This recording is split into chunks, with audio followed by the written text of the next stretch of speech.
រឿងរ៉ាវចាប់ផ្ដើមនៅក្នុងពិភពលោកមួយបានផ្លាស់ប្ដូរដោយការមកដល់នៃការភ្ញាក់ដឹងខ្លួននៅក្នុងទេសភាពកកដ៏ស្ងាត់ជ្រងបុគ្គលដែលមានអំណាចប្រមូលផ្ដុំគ្នាការផ្ដោតអារម្មណ៍របស់ពួកគេគឺរូងមរណៈគុកគងឹតលំដាប់កំពូលមួយជាជំរករបស់អង្គភាពបុរាណមួយគុកគងឹតនេះជាលើកដំបូងដែលលេចឡើងនៅលើ Planet Asia នៅតែមិនត្រូវបានយកឈ្នះអស់ជាច្រើនទសវត្សរ៍ច្រកចូលរបស់វាពោពេញដោយគ្រោងឆ្អឹងរបស់ចៅហ្វាយនីរាប់មិនអស់អ្នកណាមិនដែលត្រឡប់មកវិញទេថ្ងៃនេះខុសគ្នាអ្នកចម្បាំងម្នាក់ឈ្មោះស៊ូមីងបានប្រកួតប្រជែងនឹងរូងមរណៈតែម្នាក់ឯងបន្ទាប់ពីសមរភូមិដ៏សាហាវមួយគាត់បានលេចចេញជាជ័យជំនះបានសម្លាប់សត្វចម្លែកថ្នាក់ព្រះនៃគុកគងឹតប៉ុន្តែនៅច្រកចេញហត់នឿយគាត់មិនត្រូវបានស្វាគមន៍ដោយការសរសើរទេផ្ទុយទៅវិញគាត់ត្រូវបានវាយឆ្មក់ដោយបុរសដែលធ្លាប់ជាសម្ព័ន្ធមិត្តរបស់គាត់ពួកគេបានឡោមព័ទ្ធគាត់ដោយចេតនារបស់ពួកគេម្នាក់បានប្រាប់ដោយចំអកឲ្យស៊ូមីងឈប់ទប់ទល់ហើយប្រគល់វត្ថុបុរាណដ៏ទេវភាពដែលគាត់ទើបតែទទួលបានម្នាក់ទៀតបានប្រកាសពីជោគវាសនារបស់គាត់ដោយចំអកឲ្យគាត់ថាជាវីរបុរសនៃមនុស្សជាតិហើយសន្យាថានឹងស្លាប់យ៉ាងលឿនប្រសិនបើគាត់ចុះចាញ់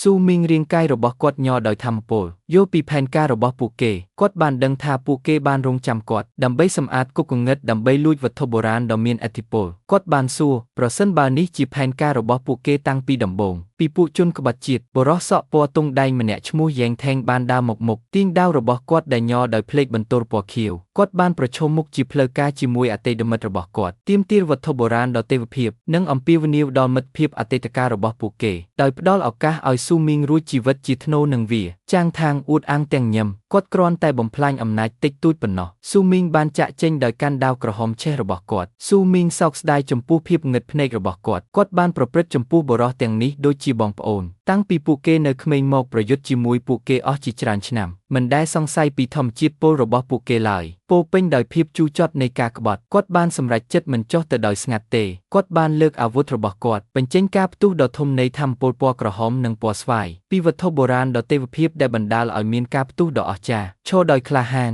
ស៊ូមីងបានប្រកួតប្រជែងជាមួយអតីតសមិទ្ធរបស់គាត់កំពុងប្រាប់ពួកគេថាប្រសិនបើពួកគេចង់បានចិញ្ចៀននៃការតស៊ូរបស់តាវពួកគេនឹងត្រូវព្យាយាមយកវាប៉ុន្តែគាត់សង្ស័យថាពួកគេណាម្នាក់មានកម្លាំងគ្រប់គ្រាន់ថាមពលដុំហេម៉ាបានធ្វើឲ្យអតីតសម្ព័ន្ធមិត្តរបស់គាត់ភ្ញាក់ផ្អើលបុរសម្នាក់របស់យ៉ែងថងមានអារម្មណ៍អន្ទះសារជំរុញឲ្យក្រុមនេះសម្លាប់ស៊ូមីងឲ្យបានឆាប់រហ័សចាងម៉ុងណែនាំឲ្យមានការអត់ធ្មត់ការព្រមានប្រឆាំងនឹងភាពមិនប្រុងប្រយ័ត្នខណៈពេលដែលស៊ូមីងកំពុងកាន់វត្ថុបុរាណនោះនៅពេលដែលការប្រជុំមុខដាក់គ្នាបានបន្តតួអង្គថ្មីមួយបានចុះពីលើមេឃពេលហៅឈ្មោះស៊ូមីងគាត់ងើយមុខឡើងដោយភ្ញាក់ផ្អើលនៅពេលដែលស្ត្រីសក់ពណ៌ផ្កាឈូកម្នាក់ឈ្មោះសៀវម៉ានបានហោះមករកគាត់នាងអបគាត់យ៉ាងណែនដោយពន្យល់នាងបានឮថាមាននរណាម្នាក់កំពុងរៀបចំផែនការប្រឆាំងនឹងគាត់ហើយបានមកព្រោះនាងព្រួយបារម្ភស៊ូមីងបានធានានាងថាប្រាប់នាងថាអ្វីគឺល្អហើយសត្រូវរបស់ពួកគេមិនអាចប្រៀបផ្ទឹមនឹងគាត់បានឡើយយ៉ាងណាក៏ដោយគាត់ឆ្ងល់របៀបដែលសត្រូវរបស់គាត់អាចតាមដានគាត់បានយ៉ាងច្បាស់លាស់ពេលគាត់គិតដល់រឿងនេះចាងថងញឹមដោយដឹងខ្លួ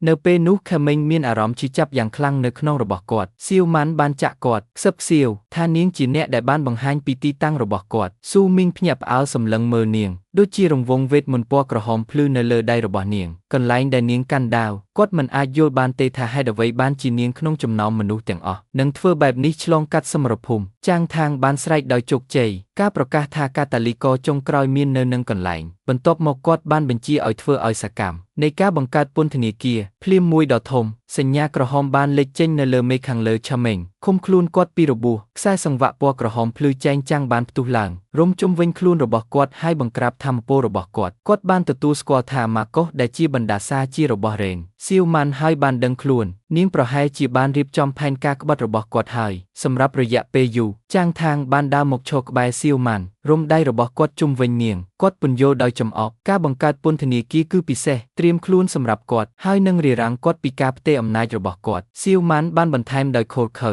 ថានាងធ្លាប់នៅជាមួយតែយ៉ែងថេងប៉ុណ្ណោះនាងបានប្រាប់ស៊ឺមីងដោយត្រជាក់ចិត្តគោលបំណងតែមួយគត់របស់គាត់គឺធ្វើជាឧបករណ៍មួយដោយសារតែទេពកោសល្យឲ្យផ្កាយ9ដ៏កុម្ររបស់គាត់ពួកគេត្រូវការគាត់ដើម្បីទទួលបានវត្ថុបុរាណដ៏ទេវភាពសម្រាប់ពួកគេស៊ូមីងបាក់ទឹកចិត្តនឹងក្បត់បានដួលទៅលើជង្គង់របស់គាត់ស្រែកដោយកំហឹងនិងទុក្ខព្រួយជាមួយនឹងការជាប់គាំងនិងគ្មានអំណាចចាងថាងបានបញ្ជាឲ្យមនុស្សរបស់គាត់សម្លាប់គាត់ហើយចាប់យកវត្ថុបុរាណដែលពួកគេបានស្ទុះទៅមុខអាវុធភ្លឺចែងចាំងត្រៀមវាយប្រហារប៉ុន្តែពេលពួកគេហៀបនឹងទៅដល់គាត់ដីបានផ្ទុះឡើងដៃគ្រោងឆ្អឹងដ៏ធំមួយបានផ្ទុះឡើង បន្ទាប់មកដោយរលកនៃអ្នកចម្បាំងគ្រងឆ្អឹងដែលបានស្ទាក់ចាប់អ្នកវាយប្រហារស៊ូមីងស៊ុយមីងសម្លឹងមើលដោយភ្ញាក់ផ្អើលឆ្ងល់ថាអ្នកណាបានមកជួយគាត់អ្នកជួយសង្គ្រោះគឺជាស្ត្រីម្នាក់ដែលមានពន្លឺសក់ពណ៌ស្វាយនិងអាវធំដែលមានមួកស៊ូមីងស្គាល់នាងថាជាជីយ៉ាវអ្នកជំនាញខាងអាបធ្មប់នាងបានចុះចតនៅចន្លោះស៊ុយមីងនិងសត្រូវរបស់គាត់ដោយកាន់ដំបងដ៏មានអានុភាពមួយនាងបានជំរុញគាត់កុំឲ្យចុះចាញ់បដិញ្ញាចិត្តទប់ស្កាត់ជនអាក្រក់ពីការទទួលបានវត្ថុបុរាណចាំងថងចំអកឲ្យនាងពេលនាងមកដល់បដិសេធនាងដូចជាមនុស្សម្នាក់ទៀតដែលមកស្លាប់គាត់បានអួតថាដោយមានចៅហ្វាយនាយរាប់សិបនាក់នៅខាងគាត់សូម្បីតែព្រះចៅអធិរាជដ៏អស្ចារ្យក៏មិនអាចជួយសង្គ្រោះស៊ូមីងបានដែរឥឡូវនេះមនុស្សរបស់គាត់បានប៉ះទង្គិចជាមួយនឹងការកោះហៅមនុស្សស្លាប់របស់ជីយ៉ាវចាំងថងខឹងខ្លាំ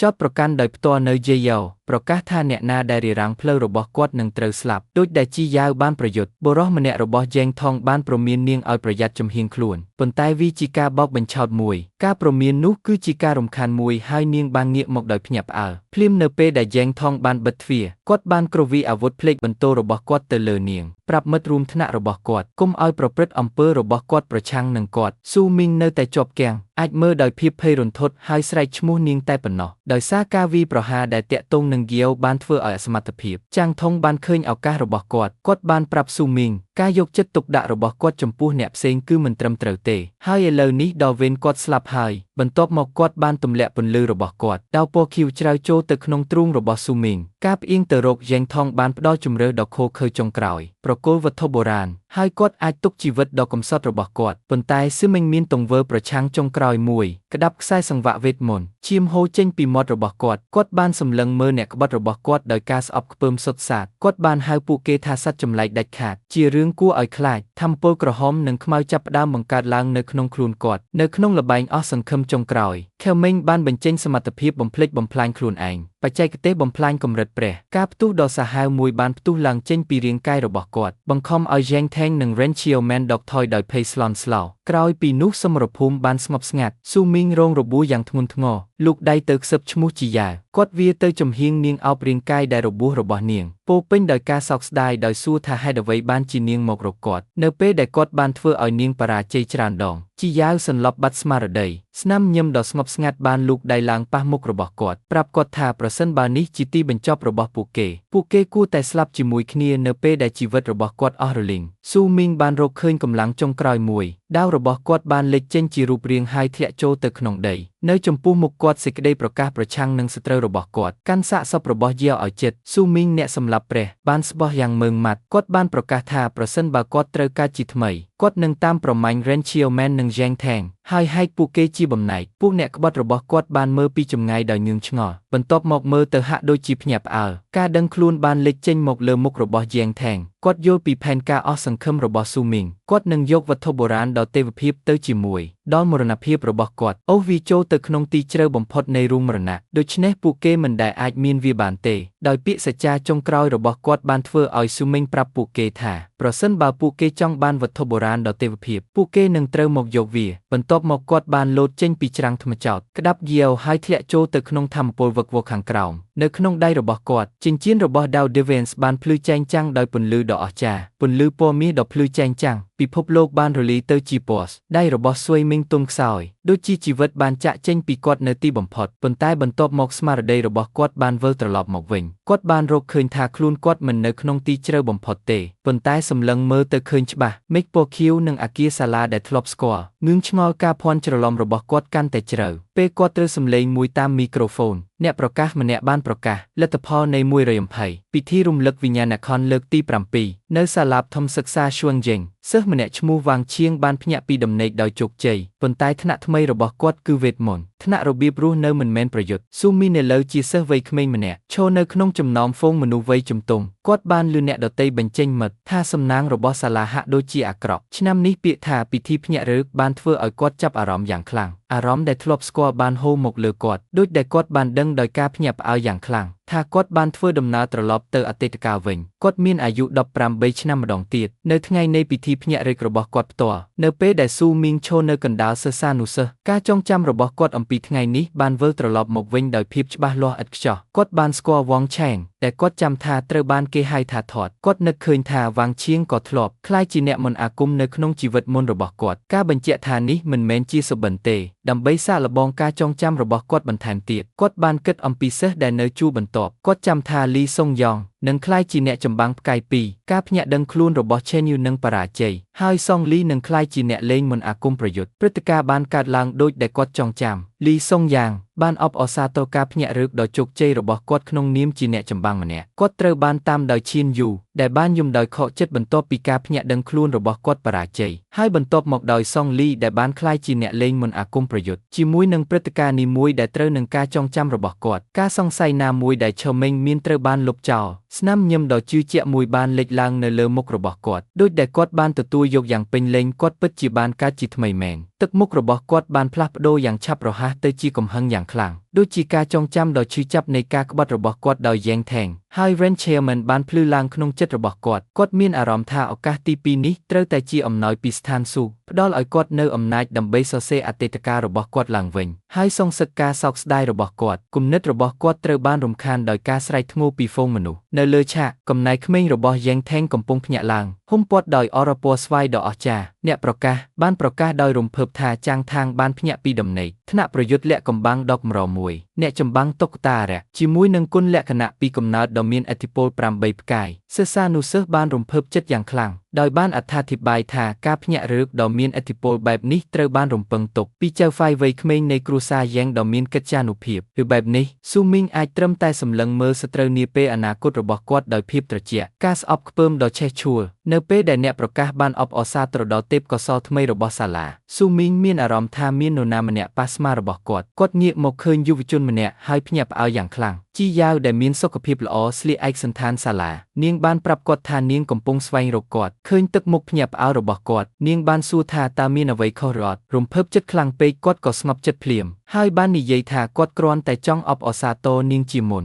គីយ៉ាវដែលមានការងឿងឆ្ងល់នេះដែលបានសួរថាគាត់កំពុងអបអរសាទរនាងចំពោះអ្វីរូបភាពរបស់នាងស្លាប់នៅក្នុងដៃរបស់គាត់បានភ្លឺនៅចំពោះមុខភ្នែករបស់គាត់ដោយស្មោះត្រង់ស្នាមញញឹមទន់ភ្លន់បានបង្កើតឡើងនៅលើមុខរបស់គាត់បានប្រាប់នាងថាវាគ្មានអ្វីទេហើយថានាងនឹងយល់ឆាប់នេះពោពេញដោយការធូរស្បើយដោយស្មោះគាត់បានបន្ថែមថាវាពិតជាល្អណាស់ដែលបានជួបនាងម្ដងទៀតគ្រាន់តែគាត់និយាយចប់អ្នកប្រកាសបានហៅសិស្សបន្ទាប់ជីយ៉ាវភ្ញាក់ផ្អើលនាងបានធ្វើដំណើរទៅកាន់ឆាកនាងបានដាក់ដៃរបស់នាងនៅលើដែកថែប Celestial វត្ថុបុរាណដ៏ធំមួយដែលកំពុងផ្ទុះជាមួយនឹងថាមពលពណ៌ខៀវនៅពេលដែលម្រាមដៃរបស់នាងបានប៉ះវាថាមពលដ៏ខ្លាំងមួយបានផ្ទុះឡើងចេញពីថ្មសំឡេងអ្នកប្រកាសពោពេញដោយការភ្ញាក់ផ្អើលបានលេបត្របាក់នាងបានប្រកាសថាហ្គៀវបានភ្ញាក់ឡើងថ្នាក់ប្រយុទ្ធលាក់កំបាំងអ្នកជំនាញខាងមន្តអាគមដែលមានគុណលក្ខណៈផ្កាយ7ដ៏មានឥទ្ធិពលសិស្សដទៃទៀតមានការភ្ញាក់ផ្អើលដោយមិនជឿស៊ូមីងសម្លឹងមើលដោយស្ងប់ស្ងាត់ញឹមដោយដឹងខ្លួនដោយគិតថាអ្វីដំណើរការទៅដូចដែលគាត់បានទីទុកហើយឥឡូវនេះដល់វេនគាត់ហើយ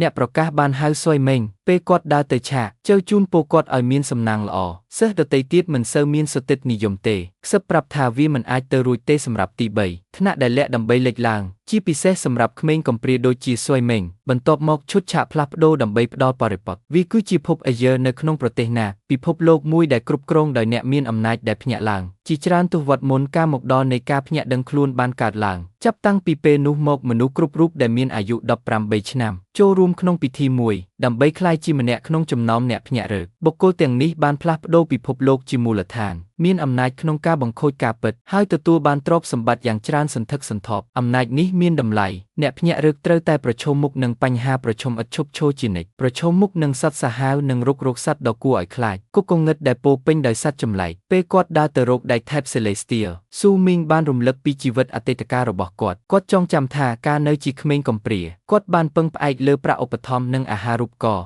នៅថ្ងៃនៃពិធីភ្ញាក់រឹកលើកដំបូងរបស់គាត់ត្រូវបានប្រទានពរដោយស្ថានសួគ៌បាតុភូតដ៏អស្ចារ្យមួយបានកើតឡើងហើយគាត់បានភ្ញាក់ឡើងគុណលក្ខណៈធម្មជាតិដ៏កម្រមួយគឺផ្កាយ9រួមជាមួយនឹងវណ្ណៈរឿងព្រេងនិទានមួយដែលគេស្គាល់ថាជា God Slayer ឥឡូវនេះនៅលើឆាកក្នុងជីវិតទី2របស់គាត់បានតាំងចិត្តផ្លាស់ប្ដូរវាសនារបស់គាត់បានលូកដៃទៅរកវត្ថុបុរាណដែលភ្ញាក់ដឹងខ្លួន សន្យាថាថ្ងៃនេះគាត់នឹងធ្វើឲ្យមនុស្សគ្រប់គ្នាមើលឃើញគាត់ក្នុងពន្លឺថ្មីដូចដែលគាត់បានធ្វើការកើនឡើងយ៉ាងខ្លាំងនៃថាមពលពណ៌ស្វាយនិងពណ៌ផ្កាឈូកបានផ្ទុះឡើងបង្កើតបាតុភូតដ៏អស្ចារ្យមួយនៅលើមេឃអ្នកប្រកាសបានសម្លឹងមើលដោយមិនជឿឆ្ងល់ថាតើការកើនឡើងដ៏អស្ចារ្យនេះអាចបង្ហាញពីកំណើតនៃទេពកោសល្យជាមួយនឹងគុណលក្ខណៈផ្កាយ9ឬខ្ពស់ជាងនេះជីយ៉ាវនិងសិស្សដទៃទៀតមានការភ្ញាក់ផ្អើលដូចគ្នាស៊ូមីងលូកដៃទៅត្រៀមខ្លួនរួចជាស្រេចដើម្បីមានអារម្មណ៍ថាមានការកើនឡើងនៃរូនដែលធ្លាប់ស្គាល់ពីការភ្ញាក់ដឹងខ្លួនដើមរបស់គាត់ប៉ុន្តែលើកនេះមានអ្វីមួយខុសប្លែកសញ្ញាពណ៌ខៀវភ្លឺចែងចាំងមួយបានលេចឡើងនៅលើទ្រូងរបស់គាត់ហើយពីវាវត្ថុបុរាណដ៏ទេវភាពដែលគាត់បានស្លាប់ជាមួយចិញ្ចៀនរបស់ Dow Devens បានលេចចេញជារូបរាងគាត់មានការភ្ញាក់ផ្អើលយ៉ាងខ្លាំងការដឹងខ្លួនចិញ្ចៀននោះបានធ្វើដំណើរត្រឡប់ទៅអតីតកាលជាមួយគាត់វិញមុនពេលគាត់អាចដំណើរការរឿងនេះបានព្រឹត្តិការណ៍ដែលមិននឹកស្មានដល់មួយទៀតបានកើតឡើងអារម្មណ៍ចម្លែកមួយបានរាលដាលពីពេញរាងកាយរបស់គាត់ហើយអេក្រង់ holographic មួយបានលេចចេញមកការជូនដំណឹងរបស់ប្រព័ន្ធបានប្រកាសថាព្រះដ៏ឧត្តមបំផុតប្រព័ន្ធថ្នាក់ Slayer បានភ្ជាប់ជាមួយគាត់ដោយជោគជ័យបន្ទាប់មកវាបានប្រកាសថាប្រព័ន្ធបានកំណត់ម៉ាកយីហោឲ្យគាត់ថ្នាក់ថ្មីហើយការភ្ញាក់រឹករបស់គាត់ទទួលបានជោគជ័យប៉ុន្តែជំនួសឲ្យថ្នាក់ចាស់របស់គាត់ត្រូវបានផ្ដល់អ្វីមួយដ៏អស្ចារ្យជាងនេះទៅទៀតថ្នាក់ទេវកថាមួយហៅថាព្រះដាវស៊ូមីងអាចសម្លឹងមើលដោយការភ្ញាក់ផ្អើលយ៉ាងខ្លាំងការសួរអំពីអត្ថភាពនៃវណ្ណៈទេវកថាមួយនិងងារដ៏មានឥទ្ធិពលថ្មីដែលគាត់ទើបតែទទួលបានថាមពលក្រហមដ៏ធំសម្បើមពីការភ្ញាក់ដឹងខ្លួនរបស់ខមេងធ្វើឲ្យមនុស្សគ្រប់គ្នានិយាយមិនចេញអ្នកប្រកាសភ្ញាក់ផ្អើលយ៉ាងខ្លាំងឆ្ងល់តើថ្នាក់ប្រភេទណាដែលអាចបង្កើតបាតុភូតបែបនេះនៅក្នុងហ្វូងមនុស្សសិស្សានុសិស្សបានជែកវែកញែកអំពីអ្វីដែលវាអាចមានន័យម្នាក់បារម្ភថាប្រសិនបើវាជាថ្នាក់មិនមែនប្រយុទ្ធខមេងនឹងត្រូវវិនាសយ៉ុងថេងបានបដិសេធរឿងនេះដោយបញ្ជាក់ថាជាមួយនឹងចក្ខុវិស័យដ៏មានឥទ្ធិពលបែបនេះវាមិនអាចជាថ្នាក់របៀបរស់នៅទេយ៉ាងណាក៏ដោយនៅពេលដែលគាត់មើលញើសហូរចុះមកលើមុខរបស់គាត់ពីសម្ពាធដ៏លើសលប់នៃថាមពលរបស់ស៊ូមីងខ្លាំងណាស់គាត់មិនអាចរើបានស៊ូមីងឈរយ៉ាងស្ងប់ស្ងាត់នៅក្នុងព្យុះថាមពលដំណើរការព័ត៌មានពីបន្ទះមាសនៅចំពោះមុខគាត់បានបញ្ជាក់ថាថ្នាក់ភ្ញាក់រឹករបស់គាត់គឺជាព្រះដាវខុសពីអ្នកសម្លាប់ព្រះក្នុងជីវិតអតីតកាលរបស់គាត់បានប៉ះចំណុចប្រទាក់ប្រព័ន្ធតែបានបញ្ចប់ការស្កេនអត្តសញ្ញាណបញ្ជាក់អត្តសញ្ញាណរបស់គាត់ថាជាស៊ុយមេងបន្ទាប់មកវាបានបង្ហាញស្ថានភាពថ្មីរបស់គាត់ថ្នាក់របស់គាត់គឺព្រះដាវហើយគាត់មានទេពកោសល្យមាសហៅថាការឡើងឋានស៊ូកូជាសកលផ្ដល់ឲ្យគាត់នូវសមត្ថភាពក្នុងការលើកកម្ពស់ឬវិវត្តអ្វីមួយស៊ូមីងមានការភ្ញាក់ផ្អើលយ៉ាងខ្លាំងនៅពេលដែលគាត់ដឹងថាគាត់មានទេពកោសល្យមាសម្នាក់មានឋានៈខ្ពស់ជាងថ្នាក់ផ្កាយ9ដ៏ល្បីល្បាញគាត់ភ្ញាក់ពីដំណេកពីមុនស្នាមញញឹមដ៏ជឿជាក់មួយបានរាលដាលពីពេញមុខរបស់គាត់ដូចដែលគាត់បានយល់អំណាចថ្មីរបស់គាត់គួរតែលើសពីថ្នាក់អ្នកសម្លាប់ព្រះទៅទៀតចង់ឃើញសមត្ថភាពថ្មីរបស់គាត់ណាស់គាត់បានបើកចំណុចប្រទាក់ជំនាញការរំភើបរបស់គាត់ប្រែទៅជាការភ្ញាក់ផ្អើល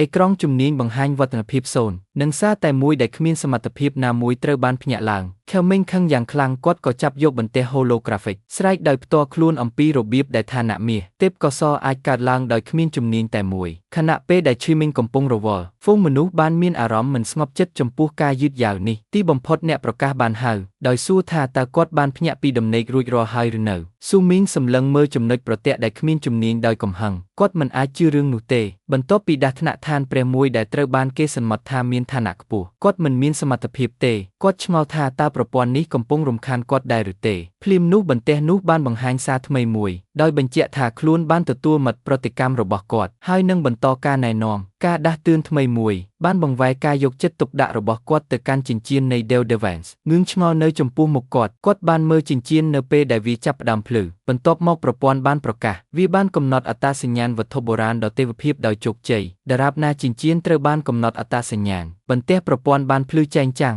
ហើយបង្គោលពន្លឺពណ៌មាសដ៏ធំមួយបានផ្ទុះឡើងចេញពីស៊ូទីតាំងរបស់មីងបាញ់ទៅលើមេឃរលកឆក់ដ៏ខ្លាំងក្លាបានបាញ់ចេញមកខាងក្រៅបង្ខំអ្នកប្រកាសដែលក៏ជានាយកសាលាផងដែរដើម្បីតម្រង់ខ្លួនឲ្យខ្ពស់ជាងដែកថែបនៃស្ថានស៊ូភ្លឺចែងចាំងដ៏ធំផ្កាយពហុពណ៌បានលេចចេញជារូបរាងជាមួយលេខ10នៅចំកណ្ដាលភ្នែករបស់នាយកសាលាបានបើកធំគាត់និយាយដោយមិនជឿការទទួលស្គាល់និមិត្តសញ្ញាសម្រាប់គុណលក្ខណៈធម្មជាតិ10ផ្កាយសំឡេងរបស់គាត់បានបន្លឺឡើងតាមមីក្រូហ្វូនការប្រកាសថាស៊ូមីងបានដាស់ផ្កាយ10ឲ្យភ្ញាក់ឡើងថ្នាក់លាក់កំបាំងដាវមេហ្វូងមនុស្សបានផ្ទុះឡើងក្នុងភាពវឹកវរស្រែកអំពីទេពកោសល្យដ៏គួរឲ្យខ្លាចនៃគុណលក្ខណៈផ្កាយ10កម្រិតមួយដែលត្រូវបានបំរុងទុកសម្រាប់អ្នករកពិន្ទុបានច្រើនជាងគេរបស់ប្រទេសចន្ទថងសម្លឹងមើលដោយភ្ញាក់ផ្អើលនៅស្ងៀមខណៈពេលដែលសិស្សម្នាក់ទៀតបានកត់សម្គាល់ថាគាត់គិតការភ្ញាក់ដឹងខ្លួនរបស់យ៉នថងដែលមានផ្កាយ8គឺពិតជាឆ្កួតណាស់ប៉ុន្តែស៊ូមីងទើបតែបង្ហាញពីការឡើងដល់កម្រិតអាត់បលម៉ា ផ្កាយ10គុណលក្ខណៈសំខាន់ញឹមបានប្រកាសថាវាជាឆ្នាំដ៏អស្ចារ្យសម្រាប់សាលា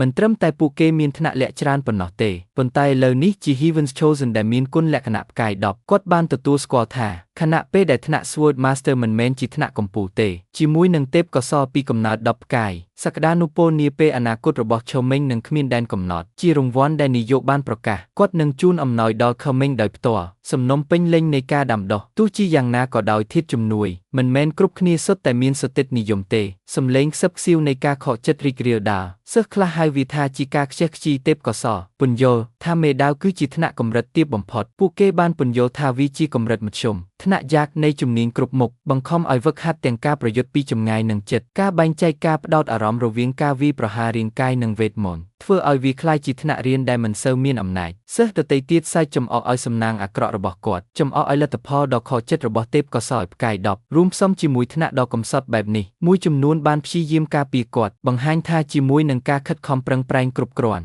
អ្នកជំនាញដាវអាចក្លាយជាអ្នកចែកចាយការខូចខាតដែលអាចទុកចិត្តបាននិងជាមួយនឹងទេពកោសល្យរបស់ស៊ូមីងគាត់ពិតជាអាចធ្វើវាបានប៉ុន្តែពួកអ្នករិះគន់បានបិទពួកគេការឆ្លុះប្រកែកគ្នាថ្នាក់នេះត្រូវការការខិតខំប្រឹងប្រែងទ្វេដងសម្រាប់ថ្នាក់ដូចគ្នាលទ្ធផលហើយគាត់នឹងមានសំណាងណាស់ដែលអាចជំរះគុកគងឹតសម្រាប់អ្នកចាប់ផ្ដើមដំបូងនៅលើឆាកស៊ូមីងបានឬពាក្យមិនពេញចិត្តរបស់ពួកគេគាត់បានងាកក្បាលរបស់គាត់បន្តិចភ្នែករបស់គាត់បានបិទបាំងកំពុងគិតអំពីរបៀបដែលពួកគេទាំងអស់គ្នាចាត់ទុកម្ចាស់ដាវរបស់គាត់ថ្នាក់គ្មានតម្លៃខណៈដែលហ្វូងមនុស្សបន្តរអ៊ូទាំគីវបានរត់ទៅរកស៊ូមីងដោយស្នាមញញឹមភ្លឺស្វាងនាងបានអបអរសាទរគាត់ហើយស៊ីមេក៏បានតបស្នងនៅអារម្មណ៍នោះវិញពេលនោះគីយ៉ាវបានលើកទឹកចិត្តគាត់ឲ្យមិនអើពើនឹងរឿងមិនសមហេតុផលរបស់អ្នកដទៃពីព្រោះការដាស់ទេពកោសល្យផ្កាយ10ឲ្យភ្ញាក់ឡើងគឺពិតជាអស្ចារ្យណាស់នាងបានទទួលស្គាល់ថ្នាក់មេដាវអាចខ្សោយនៅដើមដំបូងប៉ុន្តែនាងប្រកាសថាជាមួយនឹងទេពកោសល្យរបស់គាត់វានឹងមិនមែនជាបញ្ហាទេស៊ូមីងញឹមយ៉ាងកក់ក្ដៅហើយថ្លែងអំណរគុណនាង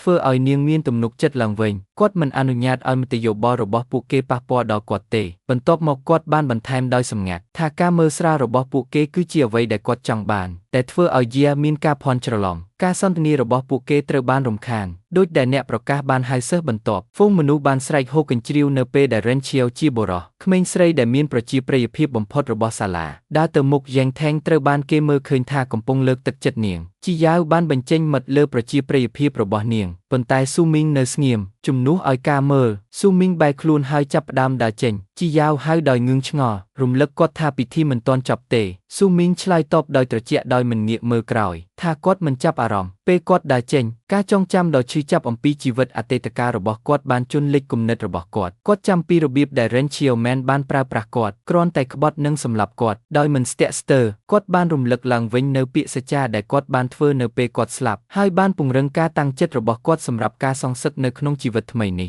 ក្រោយមកស៊ូមីងបានដើរឆ្លងកាត់ទីក្រុងដោយសង្កេតឃើញថាពិភពលោកហាក់ដូចជាមិនផ្លាស់ប្ដូរទោះជាយ៉ាងណាក៏ដោយពីការចងចាំរបស់គាត់ដឹងថាមានរឿងខ្លះខុសគ្នាក្រៅពីថ្នាក់ថ្មីរបស់គាត់បានពិនិត្យមើលប្រព័ន្ធរបស់គាត់ហើយបានរកឃើញជំនាញមួយហៅថាការលាក់បាំងទាំងស្រុងជំនាញរឿងព្រេងនិទាននេះអនុញ្ញាតឲ្យគាត់លាក់ឬសរសេរឡើងវិញព័ត៌មានអំពីឧបករណ៍របស់គាត់ថ្នាក់រៀននិងជំនាញផ្សេងទៀតគាត់បានទទួលស្គាល់វាថាជាជំនាញមួយក្នុងចំណោមជំនាញទាំង4គាត់បានយកមកវិញពីជីវិតមុនរបស់គាត់ការដឹងនេះបានបង្កឲ្យមានការចងចាំមួយទៀតចិញ្ចៀនដ៏ភ្លឺចែងចាំងនៃ Del Devance គាត់បានមើលដៃរបស់គាត់ដោយភ្ញាក់ផ្អើលទីបំផុតយល់វត្ថុបុរាណដ៏ទេវភាពពិតជាបានដើរតាមគាត់ត្រឡប់ទៅអតីតកាលមែននៅពេលដែលស៊ូមីងកំពុងគិតអំពីចិញ្ចៀនបន្ទះប្រព័ន្ធបានភ្លឺម្ដងទៀតវាបានប្រកាសថាវាកំពុងផ្ទុកវត្ថុបុរាណដ៏ទេវភាពដោយសារចិញ្ចៀនត្រូវបានបញ្ចូលគ្នាសារថ្មីមួយបានលេចចេញមកដោយសន្មតថាបានទទួលមរតកជំនាញមួយផ្នែកពីព្រះចាស់របស់គាត់ថ្នាក់ឃាតករដែលគាត់សម្លឹងមើលដោយភ្ញាក់ផ្អើល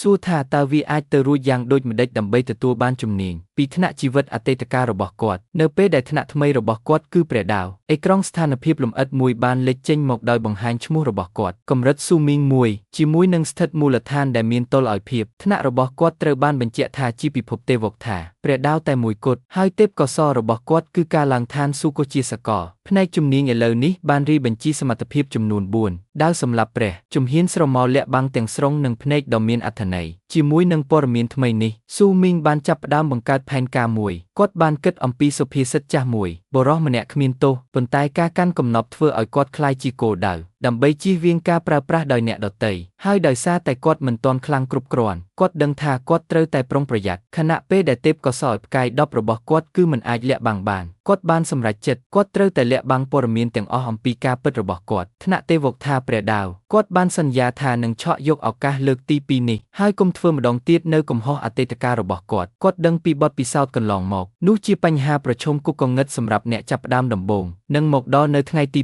2បន្ទាប់ពីពិធីភ្ញាក់រើកជាមួយនឹងចំណេះដឹងនិងជំនាញរបស់គាត់ឆេមិញមានទំនុកចិត្តគុកកងឹតសម្រាប់អ្នកចាប់ផ្ដើមដំបូងនឹងមិនមែនជាបញ្ហាប្រឈមទេគោលដៅរបស់គាត់គឺឡើងកម្រិតលឿនជាងអ្នកដទៃហើយទទួលបានឧបករណ៍ល្អជាងដើម្បីធ្វើដូច្នេះគាត់បានសម្រេចចិត្តប្រកួតប្រជែងជាមួយចៅហ្វាយដ៏លំបាកបំផុតនៅក្នុងគុកកងឹតតាំងពីដើមដំបូងមកម្លេះប៉ុន្តែដំបូងឡើយគាត់ត្រូវការអាវុធសម្រុំមួយទន្ទឹមនឹងនេះនៅក្នុងបន្ទប់ដ៏ប្រណីតមួយក្នុងអគារខ្ពស់មួយឈ្មោះថាវិមានឈុតឆាកខុសគ្នាមួយបានលាតត្រដាងជាងថាងនិងរ៉េនសៀវម៉ាន់បាននៅជាមួយគ្នាលោក Ren Chiaoman ចំអកឲ្យ Jiang Teng ដែលបាននាំនាងមកកន្លែងបែបនេះភ្លាមបន្ទាប់ពីពិធីនោះ Jiang Teng បានខឹងសម្បាយ៉ាងខ្លាំងបានប្រាប់នាងកុំឲ្យនិយាយអំពីពិធីនោះត្អូញត្អែថាស៊ូមីងបានលួចគោលាន់របស់គាត់ទោះជាយ៉ាងណាក៏ដោយ Ren Xiaoman កំពុងតែមានល្បិចក៏រួចហើយនាងបានប្រាប់គាត់កុំឲ្យខឹងពន្យល់ពីរឿងនោះទោះបីជាស៊ូមីងគ្រាន់តែជាអ្នកជំនាញដាវក៏ដោយគុណលក្ខណៈភ្ញាក់ដឹងខ្លួនរបស់គាត់គឺខ្ពស់មិនគួរឲ្យជឿនាងបានធានាគាត់ស៊ូមីងនឹងមានតម្លៃច្រើនសម្រាប់ពួកគេប្រើប្រាស់ក្រោយមកចាប់អារម្មណ៍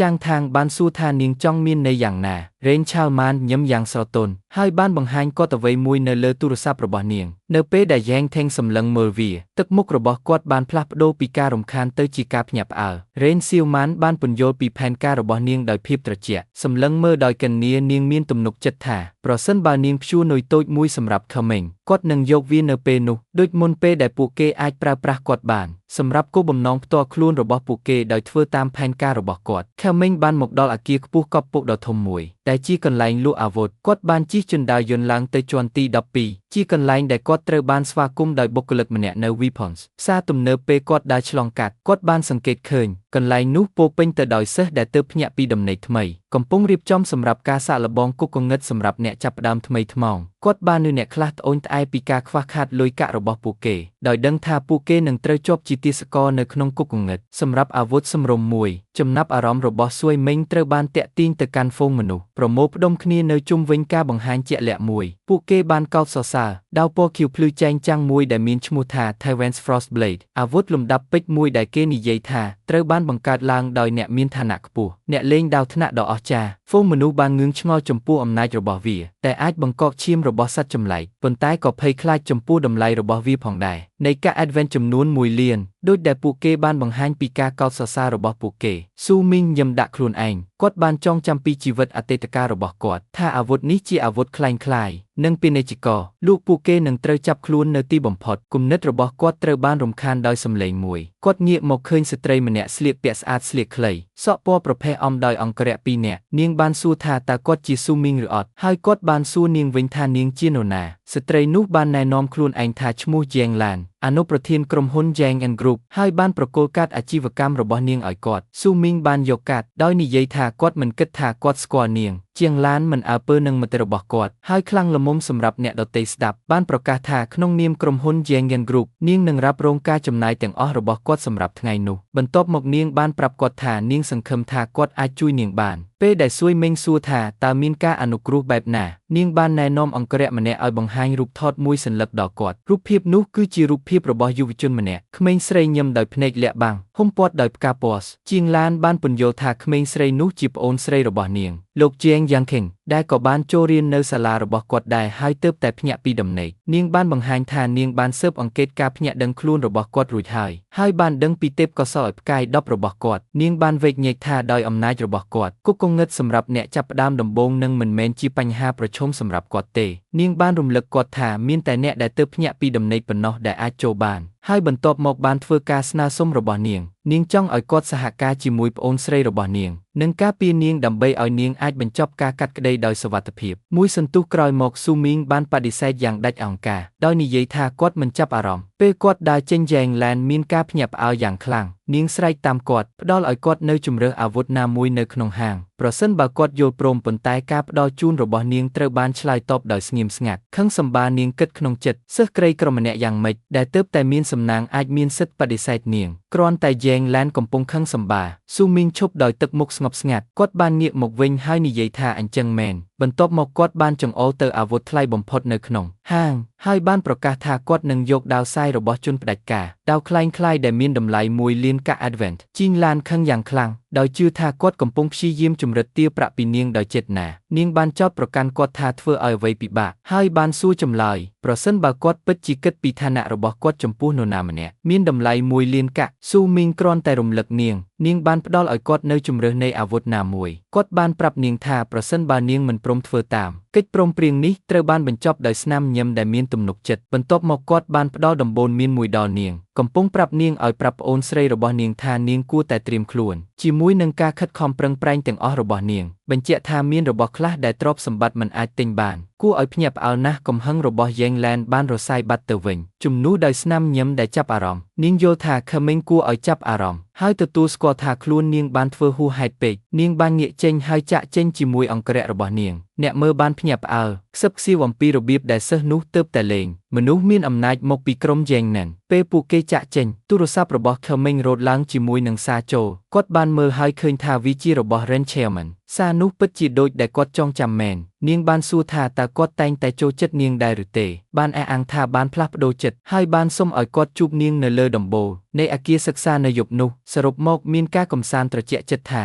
ទោះបីជាគាត់មិនទាន់ភ្ញាក់ឡើងជាអ្នកសម្លាប់ព្រះក៏ដោយយុទ្ធសាស្ត្របោកប្រាស់របស់ Ren Siuman មិនបានផ្លាស់ប្ដូរទេចងចាំពាក្យសច្ចារបស់គាត់សម្រាប់ការសងសឹកគាត់បានឆ្លើយតបជាមួយនឹងសារសាមញ្ញមួយយល់ព្រមជួបនាងជាមួយអ្វីដែលបានដោះស្រាយជាមួយស៊ូមីងបានងាកមកចាប់អារម្មណ៍រកអាវុធវិញគាត់បានទៅរកជំនួយការហាងម្នាក់ហើយបានសួរអំពីការតាំងបង្ហាញដ៏ញ៉េញ៉ៃមួយវត្ថុដែលស្រដៀងនឹងថ្មដែលហៅថាថ្មដាវជំនួយការបានពន្យល់ថាទាំងនេះគឺជាថ្មអាវុធដែលមានឱកាសផ្ដល់អាវុធថ្នាក់ប្រាក់ប៉ុន្តែនាងបានព្រមានគាត់ដោយប្រុងប្រយ័ត្នវាទាំងអស់គឺផ្អែកលើ probability និងថ្មភាគច្រើនមានតែអាវុធថ្នាក់ទាបបំផុតប៉ុណ្ណោះធ្វើឲ្យនាងភ្ញាក់ផ្អើលស៊ូមីងបានប្រាប់នាងថានោះជាអ្វីដែលគាត់ចង់បានគាត់បានពន្យល់ថាជាងការចំណាយប្រាក់ច្រើនលើអាវុធប្រាក់តែនឹងក្លាយជាហួសសម័យក្នុងពេលឆាប់នេះវាជាការភ្នាល់ដ៏ល្អប្រសើរជាងក្នុងការភ្នាល់លើការទទួលបានមួយពីថ្មថោកមួយទោះយ៉ាងណាក៏ដោយនៅពេលដែលគាត់សម្លឹងមើលថ្មទាំងនោះគាត់គិតថាសម្រាប់គាត់វាមិនមែនជាល្បែងស៊ីសងតតែសោះការពិតគឺគាត់ពិតជាអាចមើលឃើញទិន្នន័យនៅខាងក្នុងថ្ម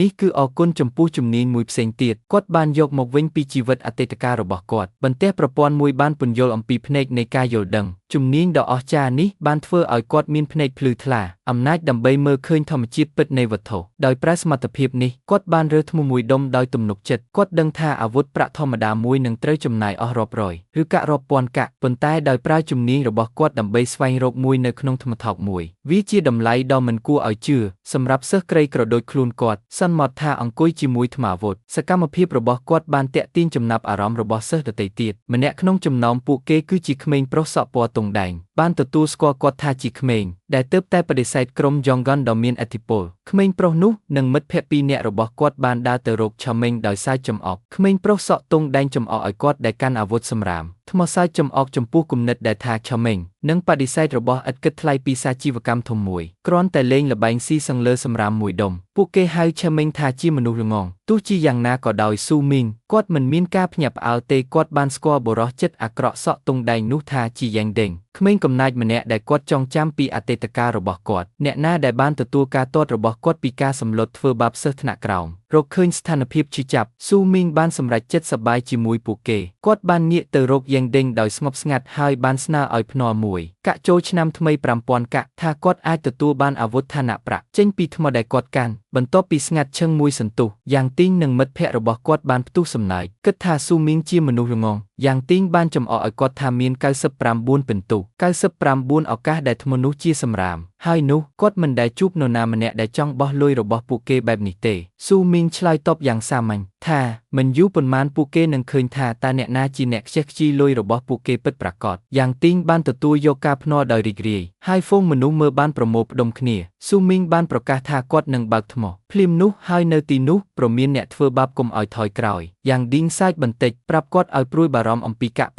5,000គាត់ហៀបនឹងជំពាក់លុយគេដោយមនុស្សគ្រប់គ្នាកំពុងមើលស៊ូមីងបានធ្វើឲ្យភ្នែករបស់គាត់មើលឃើញបានច្បាស់ចក្ខុវិស័យរបស់គាត់បានផ្លាស់ប្ដូរដែលអនុញ្ញាតឲ្យគាត់មើលឃើញពន្លឺចែងចាំងដាវក្រហមលាក់នៅក្នុងថ្មដោយស្រែកដោយទំនុកចិត្តគាត់បានវាយបំបែកថ្មនោះឲ្យបែកចេញពន្លឺពណ៌ក្រហមភ្លឺចែងចាំងមួយបានផ្ទុះឡើងពីថ្មដែលបាក់បែកហើយដាវដ៏មានអានុភាពមួយបានហោះចេញមកយ៉ាងឌីងមិត្តភ័ក្តិរបស់គាត់និងហ្វូងមនុស្សទាំងមូលអាចត្រឹមតែសម្លឹងមើលដោយមិនជឿទាំងស្រុងនៅពេលដែលស៊ូមីងចាប់អាវុធដោយចំណុចទាញរបស់វាដោយស្ងប់ស្ងាត់ការជូនដំណឹងរបស់ប្រព័ន្ធបានលេចចេញមកកំណត់អត្តសញ្ញាណអាវុធថ្មីរបស់គាត់ដាវដែលខ្មៅ Crimson Edge អាវុធប្រាក់ថ្នាក់ទាបជាមួយនឹងគ្រឿងបន្ថែមពិសេសមួយហៅថា Crimson Drinker ដែលអនុញ្ញាតឲ្យវាស្រូបយកឈាមរបស់សត្វចម្លែកដើម្បីព្យាបាលអ្នកកាន់វាដែលឈរនៅកណ្ដាលភាពស្ងៀមស្ងាត់ដ៏ភ្ញាក់ផ្អើលស៊ូមីងកាន់ដាវថ្មីរបស់គាត់កោតសរសើរវាជាអាវុធដ៏ល្អមួយបន្ទាប់មកគាត់បានគិតដោយត្រជាក់រូបរាងដែលតាំងចិត្តថាដាវថ្មីនេះនឹងល្អឥតខ្ចោះសម្រាប់ដៃគូរបស់គាត់ជាមួយ Ren Chairman នៅយប់នោះ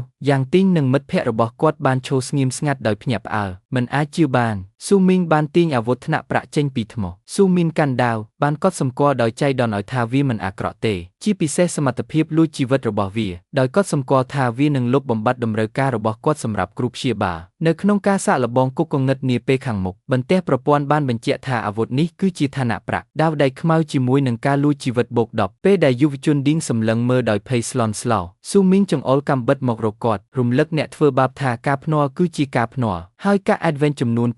5,000ឥឡូវនេះជារបស់គាត់ហើយបានផ្ដួលយ៉ាងដេញដោយបានផ្ទេរប្រាក់ប្រញាប់ប្រញោលចេញគាត់ស្រែកថាគាត់នឹងមិនភ្លេចភាពអាម៉ាស់នេះទេស៊ូមីងគ្រាន់តែណែនាំគាត់កុំឲ្យធ្វើការភ្នាល់ដោយមិនប្រុងប្រយ័ត្នបែបនេះនៅពេលអនាគតអ្នកលក់ដូរបានសម្លឹងមើលដោយភ្ញាក់ផ្អើលដោយដឹងថាវាមានរយៈពេលជាច្រើនឆ្នាំចាប់តាំងពីមាននរណាម្នាក់បានទាញអាវុធពិតប្រាកដពីថ្មមួយដុំរបស់ពួកគេជាមួយនឹងប្រាក់ឈ្នះរបស់គាត់ស៊ូមីងបានដើរត្រឡប់ទៅបញ្ជរវិញដើម្បីយកស្រោមស្បែកសួរថាតើកាក់5,000គ្រប់គ្រាន់ឬអត់ជំនួយការដែលមានការភ្ញាក់ផ្អើលបានបញ្ជាក់ថាវាគឺគាត់បានទិញគ្រឿងអលង្ការមាសមួយស្រោមប្រាក់ថ្នាក់ដែលកាត់បន្ថយការបាត់បង់ភាពធន់នៃអាវុធចំនួន50ស៊ូមីងពេញចិត្តដោយដឹងថាវានឹងកាត់បន្ថយយ៉ាងច្រើនការពាក់និងរហែករបស់ដាវពេលគាត់កាន់ដាវដែលស្រោបដោយស្រោមរបស់គាត់ការជូនដំណឹងរបស់ប្រព័ន្ធបានលេចឡើងដោយសួរថាតើគាត់ចង់ធ្វើឲ្យមុខងារដែលលាក់សកម្មដែរឬទេហៅថាការបង្ហាញអាវុធគាត់សម្រេចចិត្តមិនធ្វើវាទេដោយគិតថាវាមិនទាន់ដល់ពេលនៅឡើយទេដោយញឹមបន្តិចគាត់បានគិតអំពីរបៀបគាត់នៅតែត្រូវការយកអាវុធថ្មីនេះហើយដំឡើងឋានៈរបស់វានៅពេលក្រោយតើកាត់ឧឈានមួយស៊ូមីងបានឆ្លុះបញ្ចាំងពីស្ថានភាពរបស់គាត់បានទទួលស្គាល់ថាបន្ទាប់ពីភ្ញាក់ដឹងខ្លួនជាព្រះដាវគាត់ខ្វះជំនាញថ្នាក់ដែលអាចប្រើបានតែមួយទោះជាយ៉ាងណាក៏ដោយថ្នាក់របស់គាត់បានមកជាមួយនឹងថាមពលដ៏ខ្លាំងក្លាមួយទេពកោសល្យដើមការឡើងឋានស៊ូកូជាសកលទេពកោសល្យពិសេសនេះអនុញ្ញាតឲ្យគាត់ធ្វើឲ្យប្រសើរឡើងនូវគុណភាពនៃវត្ថុណាមួយម្ដងធ្វើឲ្យថ្នាក់ទេវកថារបស់គាត់ពិតជាស័ក្តិសមនឹងឋានៈរបស់វាកាន់ដាវរបស់គាត់បានសាកល្បងអំណាចនេះការជូនដំណឹងរបស់ប្រព័ន្ធត្រូវបានប្រកាសការឡើងឋានស៊ូកូសកលត្រូវបានធ្វើឲ្យសកម្មការឡើងឋានស៊ូក៏ទទួលបានជោគជ័យហើយឥទ្ធិពលអ្នកផឹកពណ៌ក្រហមត្រូវបានទទួលដាវបានចាប់ផ្ដើមភ្លឺដោយពន្លឺពណ៌ក្រហមដ៏មានឥទ្ធិពលការជូនដំណឹងចុងក្រោយបានបង្ហាញពីស្ថានភាពថ្មីរបស់អាវុធដាវដែកពណ៌ខ្មៅក្រហមឆ្អៅដែលមានឋានៈខ្ពស់ជាប្រាក់សមត្ថភាពផឹកពណ៌ក្រហមរបស់វាត្រូវបានបង្កើនដើម្បីបង្ហូរឈាមគោលដៅនៅពេលប៉ះហើយវាទទួលបានជំនាញថ្មីមួយគឺការស្រេកឃ្លានឈាមផ្ដល់ការជំរុញបណ្ដោះអាសន្នបូក5ដល់ស្ថិតទាំងអស់រយៈពេល30វិនាទីបន្ទាប់ពីសម្លាប់សត្វចម្លែកស៊ូមីងពេញចិត្តនឹងការធ្វើឲ្យប្រសើរឡើងជាមួយនឹងការរៀបចំរួចរាល់គាត់បានធ្វើឲ្យសកម្មនៅការបង្ហាញអាវុធដែលលាក់កំបាំងគុកគងឹតសម្រាប់អ្នកចាប់ផ្ដើមដំបូងដែលមានទំនុកចិត្តថ្ងៃបន្ទាប់នឹងមិនមានបញ្ហាប្រឈមទេក្រោយមកនៅយប់នោះស៊ូមីងបានមកដល់លើដំបូលអគារសិក្សាគាត់ឈរជាស្រមោលទល់នឹងទេសភាពទីក្រុងនាពេលអនាគតដាវថ្មីរបស់គាត់នៅក្នុងដៃគឺរ៉េនសៀវម៉ាន់នៅទីនោះរួចហើយនាងបែរមកដោយស្នាមញឹមដ៏ទាក់ទាញហើយស្វាគមន៍គាត់លេងសើចស្ដីបន្ទោសគាត់ដែលមកយឺតស្នាមញឹមរបស់នាងបានបាត់ភ្លាមស៊ូមីងគ្រវីដាវរបស់គាត់ទៅលើនាងដោយមិននិយាយអ្វីទាំងអស់នាងស្រែកហើយស្ទើរតែគេចផុតពីការវាយប្រហារ នៅពេលដែលកាំបិតបានធ្លាក់ចូលទៅក្នុងគែមបេតុងកន្លែងដែលនាងធ្លាប់នៅនាងសម្លឹងមើលដោយមិនជឿសួរថាគាត់កំពុងធ្វើអ្វីជាមួយជំងឺផ្ដាសាយការសម្លឹងមើលមិនឈប់ឈរស៊ូមីងបានប្រាប់នាងថាគាត់មកដើម្បីសងសឹកការចងចាំដ៏ឈឺចាប់មួយពីជីវិតអតីតកាលរបស់គាត់បានភ្លឺឡើងនៅចំពោះមុខគាត់ពេលដែលគាត់ស្លាប់ទៅដោយកាន់ជាយ៉ាវដែលកំពុងស្លាប់រ៉េនសៀវម៉ានសម្លឹងមើលដោយមិនស្ដាយក្រោយ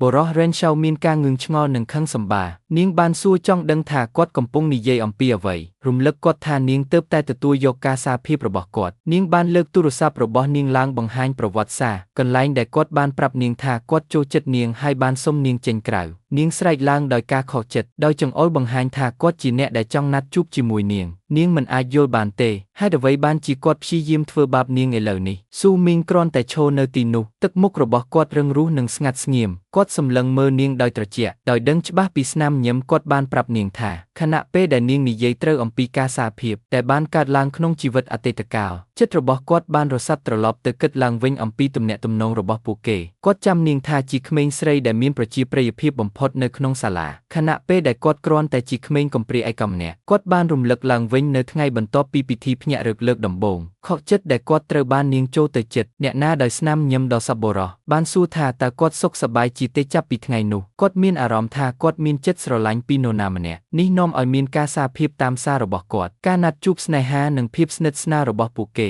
ប៉ុន្តែអតីតកាលដ៏រីករាយនោះត្រូវបានបំផ្លាញដោយការចងចាំនៃរូបថតមួយរបស់នាងនិងយ៉នថេងជាមួយគ្នានិមិត្តរូបនៃការក្បត់ចុងក្រោយរបស់នាងត្រឡប់ទៅបច្ចុប្បន្នវិញមុខរបស់ខឹមមេងប្រែជាក្រញើដោយកំហឹងពេលគាត់ស្រែកថាវាទាំងអស់សុទ្ធតែជាការកុហកគាត់បានចោទប្រកាន់នាងយ៉ាងខឹងសម្បារប្រកាសថាគាត់ដឹងអ្វីទាំងអស់អំពីទំនាក់ទំនងមិនស្មោះត្រង់របស់នាងជាមួយយ៉េងថេងហើយថានាងគ្រាន់តែប្រើប្រាស់គាត់រ៉េនសៀវម៉ាន់មានការភ្ញាក់ផ្អើលយ៉ាងខ្លាំងនិយាយថាគាត់កំពុងនិយាយមិនសមហេតុផលហើយព្យាយាមបដិសេធការចោទប្រកាន់របស់គាត់ប៉ុន្តែការស៊ូមីងគឺមិនចេះនឿយហត់គាត់បានប្រាប់នាងថានាងដឹងច្បាស់ណាស់ថាតើគាត់កំពុងកុសគឺអត់ហើយថានាងត្រៀមខ្លួនរួចរាល់ហើយបុគ្គលិកលក្ខណៈដ៏ស្រស់ស្អាតគឺជាការក្លែងបន្លំបន្ទាប់មកគាត់បានផ្អៀងខ្លួនដោយសម្លេងពោពេញដោយពិសហើយបានប្រាប់នាងថាខ្លួនពិតរបស់នាងគ្មានអ្វីក្រៅពីភាពឥតប្រយោជន៍នោះទេមនុស្សគ្មានភាពខ្មាស់អៀនចំពោះរឿងនេះស្មារតីរបស់រ៉េនសៀវម៉ាន់បានបែកខ្ញែកទាំងស្រុងមុខរបស់នាងញ័រដោយកំហឹងពេលនាងបោះបង់សកម្មភាពរបស់នាងស្រែកដាក់គាត់ដោយសួរថាគាត់អាចដឹងអ្វីខ្លះហើយហៅគាត់ថាក្មេងកំព្រានាងបានស្ដោះទឹកមាត់នោះដោយពិសប្រសិនបើទេពកោសល្យរបស់គាត់មិនមានតម្លៃអ្វីសោះគាត់មិនដែលថែមទាំងមានឱកាសនិយាយជាមួយនាងទៀតផងបន្ទាប់មកនាងបានគំរាមគាត់ដោយស្រែកថានាងទាំងពីរមិនមែនជាងថានឹងអនុញ្ញាតឲ្យគាត់រួចផុតពីការប្រមាថនាងស៊ូមីងបានឆ្លើយតបនឹងការគំរាមកំហែងរបស់នាងដោយញឹមតិចគាត់បានជំរុញឲ្យនាងយកវាមកប៉ុន្តែបានស្នើនាងគួរតែព្រួយបារម្ភបន្ថែមទៀតអំពីរបៀបដែលរឿងតូចតាចនឹងប៉ះពាល់ដល់នាងរូបភាពសាធារណៈស្អាតដូចត្បូងពេជ្រផលិតឡើងយ៉ាងប្រុងប្រយ័ត្នការចំអកចុងក្រោយនេះបានរុញនាងឲ្យហួសពីគែមដោយកំហឹងពុះកញ្ជ្រោនាងបានស្ទុះទៅរកដាវស៊ូមីងបានចាក់ចេញនៅក្នុងបេតុងហើយក្រវីវាមករកគាត់នៅពេលដែលដាវនោះហោះមករកគាត់ស៊ូមីងគិតក្នុងចិត្តថាសកម្មភាពរបស់នាងគឺដូចទៅនឹងជីវិតចុងក្រោយរបស់គាត់ដែរយ៉ាងណាក៏ដោយលើកនេះគាត់បានត្រៀមខ្លួនរួចរាល់ហើយខណៈពេលដែលដាវហៀបនឹងវាប្រហារសរសៃថាមពលពណ៌ក្រហមបានផ្ទុះចេញពីដាវបញ្ឈប់វានៅលើអាកាសហើយធ្វើឲ្យលោក Renchio Man មានការភ្ញាក់ផ្អើលទាំងស្រុងស៊ូមីងបានពន្យល់ថាគាត់បានឃើញរឿងនេះកើតឡើងដឹងពីចំណង់ចំណូលចិត្តរបស់នាងចំពោះការចាក់ពីក្រោយការជូនដំណឹងរបស់ប្រព័ន្ធបានបញ្ជាក់ពីការធ្វើឲ្យសកម្មនៃអាវុធសមត្ថភាពអ្នកផឹកស្រាក្រហមសរសៃថាមពលពណ៌ក្រហមបានលូតចេញពីដាវហើយរុំព័ទ្ធជុំវិញ Renchio Man ស៊ូមីងបានបង្ហាញអន្ទាក់របស់គាត់នៅពេលដែលគាត់កំណត់គោលដៅនាងដោយសមត្ថភាពអាវុធរបស់គាត់ជោគវាសនារបស់នាងត្រូវបានបិទជិតដើមត្រែងត្រូវបានបាញ់ទៅមុខវីនាងដោយផ្ទាល់នៅចំពោះមុខនាងបានបញ្ចេញសំឡេងស្រែកធ្ងរដោយការឈឺចាប់ស្រែកថាមុខរបស់នាងខូចហើយនៅពេលដែលនាងដួលទៅលើដីស៊ូមីងបានឈរនៅពីលើនាងហើយប្រាប់នាងដោយត្រជាក់ថានាងបាននាំរឿងនេះមកលើខ្លួនឯងគាត់ហៀបនឹងប្រកាសនេះជាការចាប់ផ្ដើមនៃការសងសឹករបស់គាត់ប៉ុន្តែនាងបានរំខានដល់ការស្រែកថានាងនឹងឲ្យយ៉េងថេងសម្លាប់គាត់ស៊ូមីងដែលមិនញើតគ្រាន់តែនឹកឃើញដាវរបស់គាត់ដែលលែងមាននៅក្នុងសារពើផនរបស់គាត់បន្ទាប់មកគាត់បានងាកហើយដើរចេញកំពុងប្រាប់នាងឲ្យទៅហើយប្រាប់យ៉េងថងថាគាត់អាចមករកគាត់បាននៅពេលណាដែលគាត់ត្រៀមខ្លួនរួចរាល់លោកបានប្រកាសថាកូដកម្មថ្ងៃនេះគឺជាការកាត់ក្តីរបស់លោកពេលគាត់ទុកនាងឲ្យយំនៅលើដំបូលគាត់គិតថាកាំបិតនេះក៏បានបម្រើដើម្បីកាត់ផ្តាច់សេចក្តីស្រឡាញ់ផងដែរ គាត់ធ្លាប់ឲ្យតម្លៃយ៉ាងជ្រាលជ្រៅក្រោយមកគាត់បានទទួលការជូនដំណឹងនៅលើទូរស័ព្ទរបស់គាត់វាជាអំណោយមួយពីសាលាសារនេះមកពីនាយកសាលាវងអបអរសាទរគាត់ចំពោះការភ្ញាក់របស់គាត់និងផ្ដល់ជូនគាត់នូវកញ្ចប់រង្វាន់ដើម្បីជួយគាត់រៀបចំខ្លួនសម្រាប់គុកគងឹតសម្រាប់អ្នកចាប់ផ្ដើមដំបូងកញ្ចប់នេះមានថ្នាំគ្រាប់បំប៉នមួយគ្រាប់កញ្ចប់សម្ភារៈប្រយុទ្ធនិងកាក់ Advent ចំនួន10,000ថ្ងៃបន្ទាប់បានចាប់ផ្ដើមនៅម៉ោង 6 ព្រឹកម៉ែកស៊ូមីងបានកាន់ថ្នាំគ្រាប់ពង្រឹងកម្លាំងពីនាយកសាលាគាត់បានទទួលស្គាល់ភាពសប្បុរសប៉ុន្តែសង្ស័យថាវាជាការអាណិតសម្រាប់ការដាវដាវថ្នាក់មេដាវខ្សោយទោះបីជាមានទេពកោសល្យផ្កាយ10របស់គាត់ក៏ដោយគាត់បានញ៉ាំថ្នាំគ្រាប់ត្អូញត្អែភ្លាមថាវាមានរសជាតិមិនល្អរសជាតិអាក្រក់ត្រូវបានបំភ្លេចចោលនៅពេលដែលគាត់ត្រូវបានហុំព័ទ្ធដោយអរ៉ាពណ៌មាសការជូនដំណឹងរបស់ប្រព័ន្ធបានធ្វើឲ្យគាត់ភ្ញាក់ផ្អើលថ្នាំគ្រាប់នេះបានផ្ដល់ឲ្យគាត់នូវរដ្ឋធម្មនុញ្ញបូក10និងពិន្ទុបទពិសោធន៍ចំនួន100គ្រប់គ្រាន់ដើម្បីដំឡើងឋានៈគាត់ទៅកម្រិត2ភ្លាមហើយផ្ដល់ឲ្យគាត់នូវពិន្ទុគុណលក្ខណៈឥតគិតថ្លៃចំនួន10នៅពេលដែលអេក្រង់ស្ថានភាពរបស់គាត់ត្រូវបានធ្វើបច្ចុប្បន្នភាពទេពកោសល្យកម្មថ្មីត្រូវបានធ្វើឲ្យសកម្មរាងកាយដាវដែលមានពីកំណើតទេពកោសល្យនេះមានន័យថាគាត់មានពីកំណើតបានបង្កើតដាវមួយនៅក្នុងបេះដូងរបស់គាត់អនុញ្ញាតឲ្យគាត់រៀនជំនាញប្រភេទដាវណាមួយខណៈពេលដែលមិនអើពើនឹងការរឹតបន្តឹងធម្មតារបស់ពួកគេស៊ូមីងពេញចិត្តណាស់ដោយដឹងថាដោយការរំពឹងទុកនៃទេពកោសល្យផ្កាយ10របស់គាត់អាចរៀនសមត្ថភាពបានដោយគ្រាន់តែឡើងកម្រិតពោពេញដោយទំនុកចិត្តថ្មីគាត់ញឹមហើយប្រកាសគាត់នឹងបង្ហាញមនុស្សគ្រប់គ្នានៅអំណាចពិតរបស់គាត់នៅក្នុងគុកគងឹតសម្រាប់អ្នកចាប់ផ្ដើមថ្មីថ្មោងគាត់បានមកដល់សាលាធំសិក្សា Xuanjing តំបន់គុកគងឹតសម្រាប់អ្នកចាប់ផ្ដើមថ្មីថ្មោងទីលានដ៏មីញឹកមួយដែលពោពេញទៅដោយសិស្សនិងវិបហត្ថរក្រុមមិត្តរួមថ្នាក់របស់គាត់បានមករកគាត់សិស្សដូចគ្នាដែលបានចំអកឲ្យថ្នាក់របស់គាត់ឥឡូវនេះត្រូវបានស្នើសុំឲ្យចូលរួមក្រុមដោយអន្ទះសារពួកគេបានសរសើរទេពកោសល្យផ្កាយ10របស់គាត់និងអំណោយរបស់ប្រធានបង្ហាញថាគុកគងឹតនិងសាមញ្ញពួកគេបានផ្ដល់ថ្នាក់រៀនផ្ទាល់ខ្លួនរបស់ពួកគេដើម្បីគាំទ្រដល់ចៅហ្វាយនីដាវចំណុចខ្សោយដែលសន្មតថាសង្ឃឹមថានឹងជិះកន្ទុយអាវរបស់គាត់ដើម្បីទទួលបានពិន្ទុខ្ពស់ជាងនេះស៊ូមីងមានការស្អប់ខ្ពើមចំពោះភាពលាក់ពុតរបស់ពួកគេកំពុងគិតអំពីរបៀបដែលពួកគេបានមើលងាយគាត់មួយថ្ងៃមុនគាត់បានបដិសេធពួកគេដោយត្រង់ដោយនិយាយថាគាត់មានក្រុមរួចហើយពាក្យសម្ដីរបស់គាត់ត្រូវបានរើដោយជីយ៉ាវដែលប្រញាប់ប្រញាល់ទៅដោយភ្ញាក់ផ្អើលសួរថាគាត់បង្កើតក្រុមតាំងពីពេលណាមកនាងបានពន្យល់ថានាងបានមកដល់មុនម៉ោងជាពិសេសដើម្បីក្លាយជាអ្នកដំបូងគេដែលសុំឲ្យគាត់ចូលរួមក្រុមស៊ូមីងភ្ញាក់ផ្អើលយ៉ាងខ្លាំងបានព្យាយាមពន្យល់គាត់បានប្រាប់នាងថាគោលដៅរបស់គាត់មិនមែនសម្រាប់រង្វាន់ធម្មតាទេហើយគាត់បារម្ភថានាងអាចនឹងរងរបួសបន្ទាប់មកគាត់បានផ្អៀងមកហើយខ្សឹបប្រាប់ពីចេតនាពិតរបស់គាត់មានគម្រោងប្រកួតប្រជែងក្នុងគុកគងឹតតែម្នាក់ឯងដូចដែលយាកំពុងដំណើរការរឿងនេះពួកគេត្រូវបានរំខានដោយសិស្សសក់ពណ៌ខៀវម្នាក់ដោយញឹមដោយទំនុកចិត្តគាត់បានណែនាំខ្លួនឯងថាជាយ៉ានសៃអ្នកប្រមាញ់អរិយផ្កាយ9និងបានអញ្ជើញឈឺមីងជាផ្លូវការទៅកាន់ក្រុមរបស់គាត់ស៊ូមីនបានស្គាល់យ៉ានសៃពីអតីតកាលរបស់គាត់ហើយដោយមិនស្ទាក់ស្ទើរបានបដិសេធការផ្ដល់ជូនរបស់គាត់ទាំងស្រុងមុនពេលដែលយ៉ានសេអាចលើកឡើងពីបញ្ហានេះជីយ៉ាចូលខ្លួននាងបានដាក់ដៃជុំវិញស្មារបស់ស៊ូមិនហើយប្រកាសថាគាត់បានសហការជាមួយនាងរួចហើយដូច្នេះពួកគេទាំងអស់គ្នាគួរតែឈប់រំខានគាត់សិស្សដទៃទៀតរួមទាំងយ៉ានសេបានសុំទោសហើយចាក់ចេញនៅពេលដែលហ្វូងមនុស្សបានបែកខ្ញែកគ្នាស៊ូមីងសម្លឹងមើលទៅជាដោយតញ្ញូតាធរគិតថានាងគួរឲ្យទុកចិត្តប៉ុណ្ណាពេលដែលស៊ូមីងឈរជាមួយជាគាត់បានក្រឡេកមើលនាឡិកាមួយដោយគាត់សម្គាល់ថាពេលវេលាចាប់ផ្ដើមនៃគុកគងឹតជិតមកដល់ហើយភ្លាមនោះច្រកទ្វារពណ៌ខៀវដ៏ធំមួយបានវិលមកមានជីវិតឡើងវិញហើយសំឡេងមួយបានប្រកាសថា127ការប្រកួតប្រជែង Novice Dungeon បានចាប់ផ្ដើមជាផ្លូវការហើយពី Web Portal ការផ្សាយតាមរូបភាព holographic របស់នាយកសាលាវាងបានលេចចេញមកមើលទៅដូចជាគាត់ទើបតែភ្ញាក់ពីដំណេកគាត់បានសុំទោសចំពោះការដេកលក់ហួសពេលគាត់បានពន្យល់ពីច្បាប់នៃការជំនុំជម្រះមួយថ្ងៃជាកាតព្វកិច្ចសិស្សម្នាក់ត្រូវបានចុះឈ្មោះជាមុននិងនៅខាងក្នុងពួកគេនឹងទទួលបានពិន្ទុដោយផ្អែកលើការចូលរួមចំណែករបស់ពួកគេគាត់បានណែនាំពួកគេយ៉ាងខ្លាំងឲ្យបង្កើតក្រុមដើម្បីបង្កើនឱកាសរស់រានមានជីវិតរបស់ពួកគេនិងបញ្ចប់បញ្ហាប្រឈមក្នុងរយៈពេលមួយថ្ងៃដូចដែលនាយកបាននិយាយខ្ជាវបានងាកទៅរកស៊ូមីងតែបែរជាឃើញថាគាត់បានបាត់ខ្លួនទៅហើយនាងមើលជុំវិញដោយងឿងឆ្ងល់មុនពេលដែលនរណាម្នាក់អាចមានប្រតិកម្មលោកនាយកវងបានប្រកាសបើកគុកគងឹតជាផ្លូវការនៅពេលនោះរូបរាងមួយបានបាញ់កាត់សិស្សដទៃទៀតហើយលោតចូលទៅក្នុងច្រកទ្វារដោយផ្ទាល់ហ្វូងមនុស្សបានផ្ទុះឡើងដោយការភ្ញាក់ផ្អើលស្រែកថាមាននរណាម្នាក់បានចូលទៅរួចហើយនិងកំណត់អត្តសញ្ញាណអ្នកប្រកួតប្រជែងតែម្នាក់ឯងយ៉ាងឆាប់រហ័សក្នុងនាមជាសិស្សផ្កាយ10ស៊ូមីង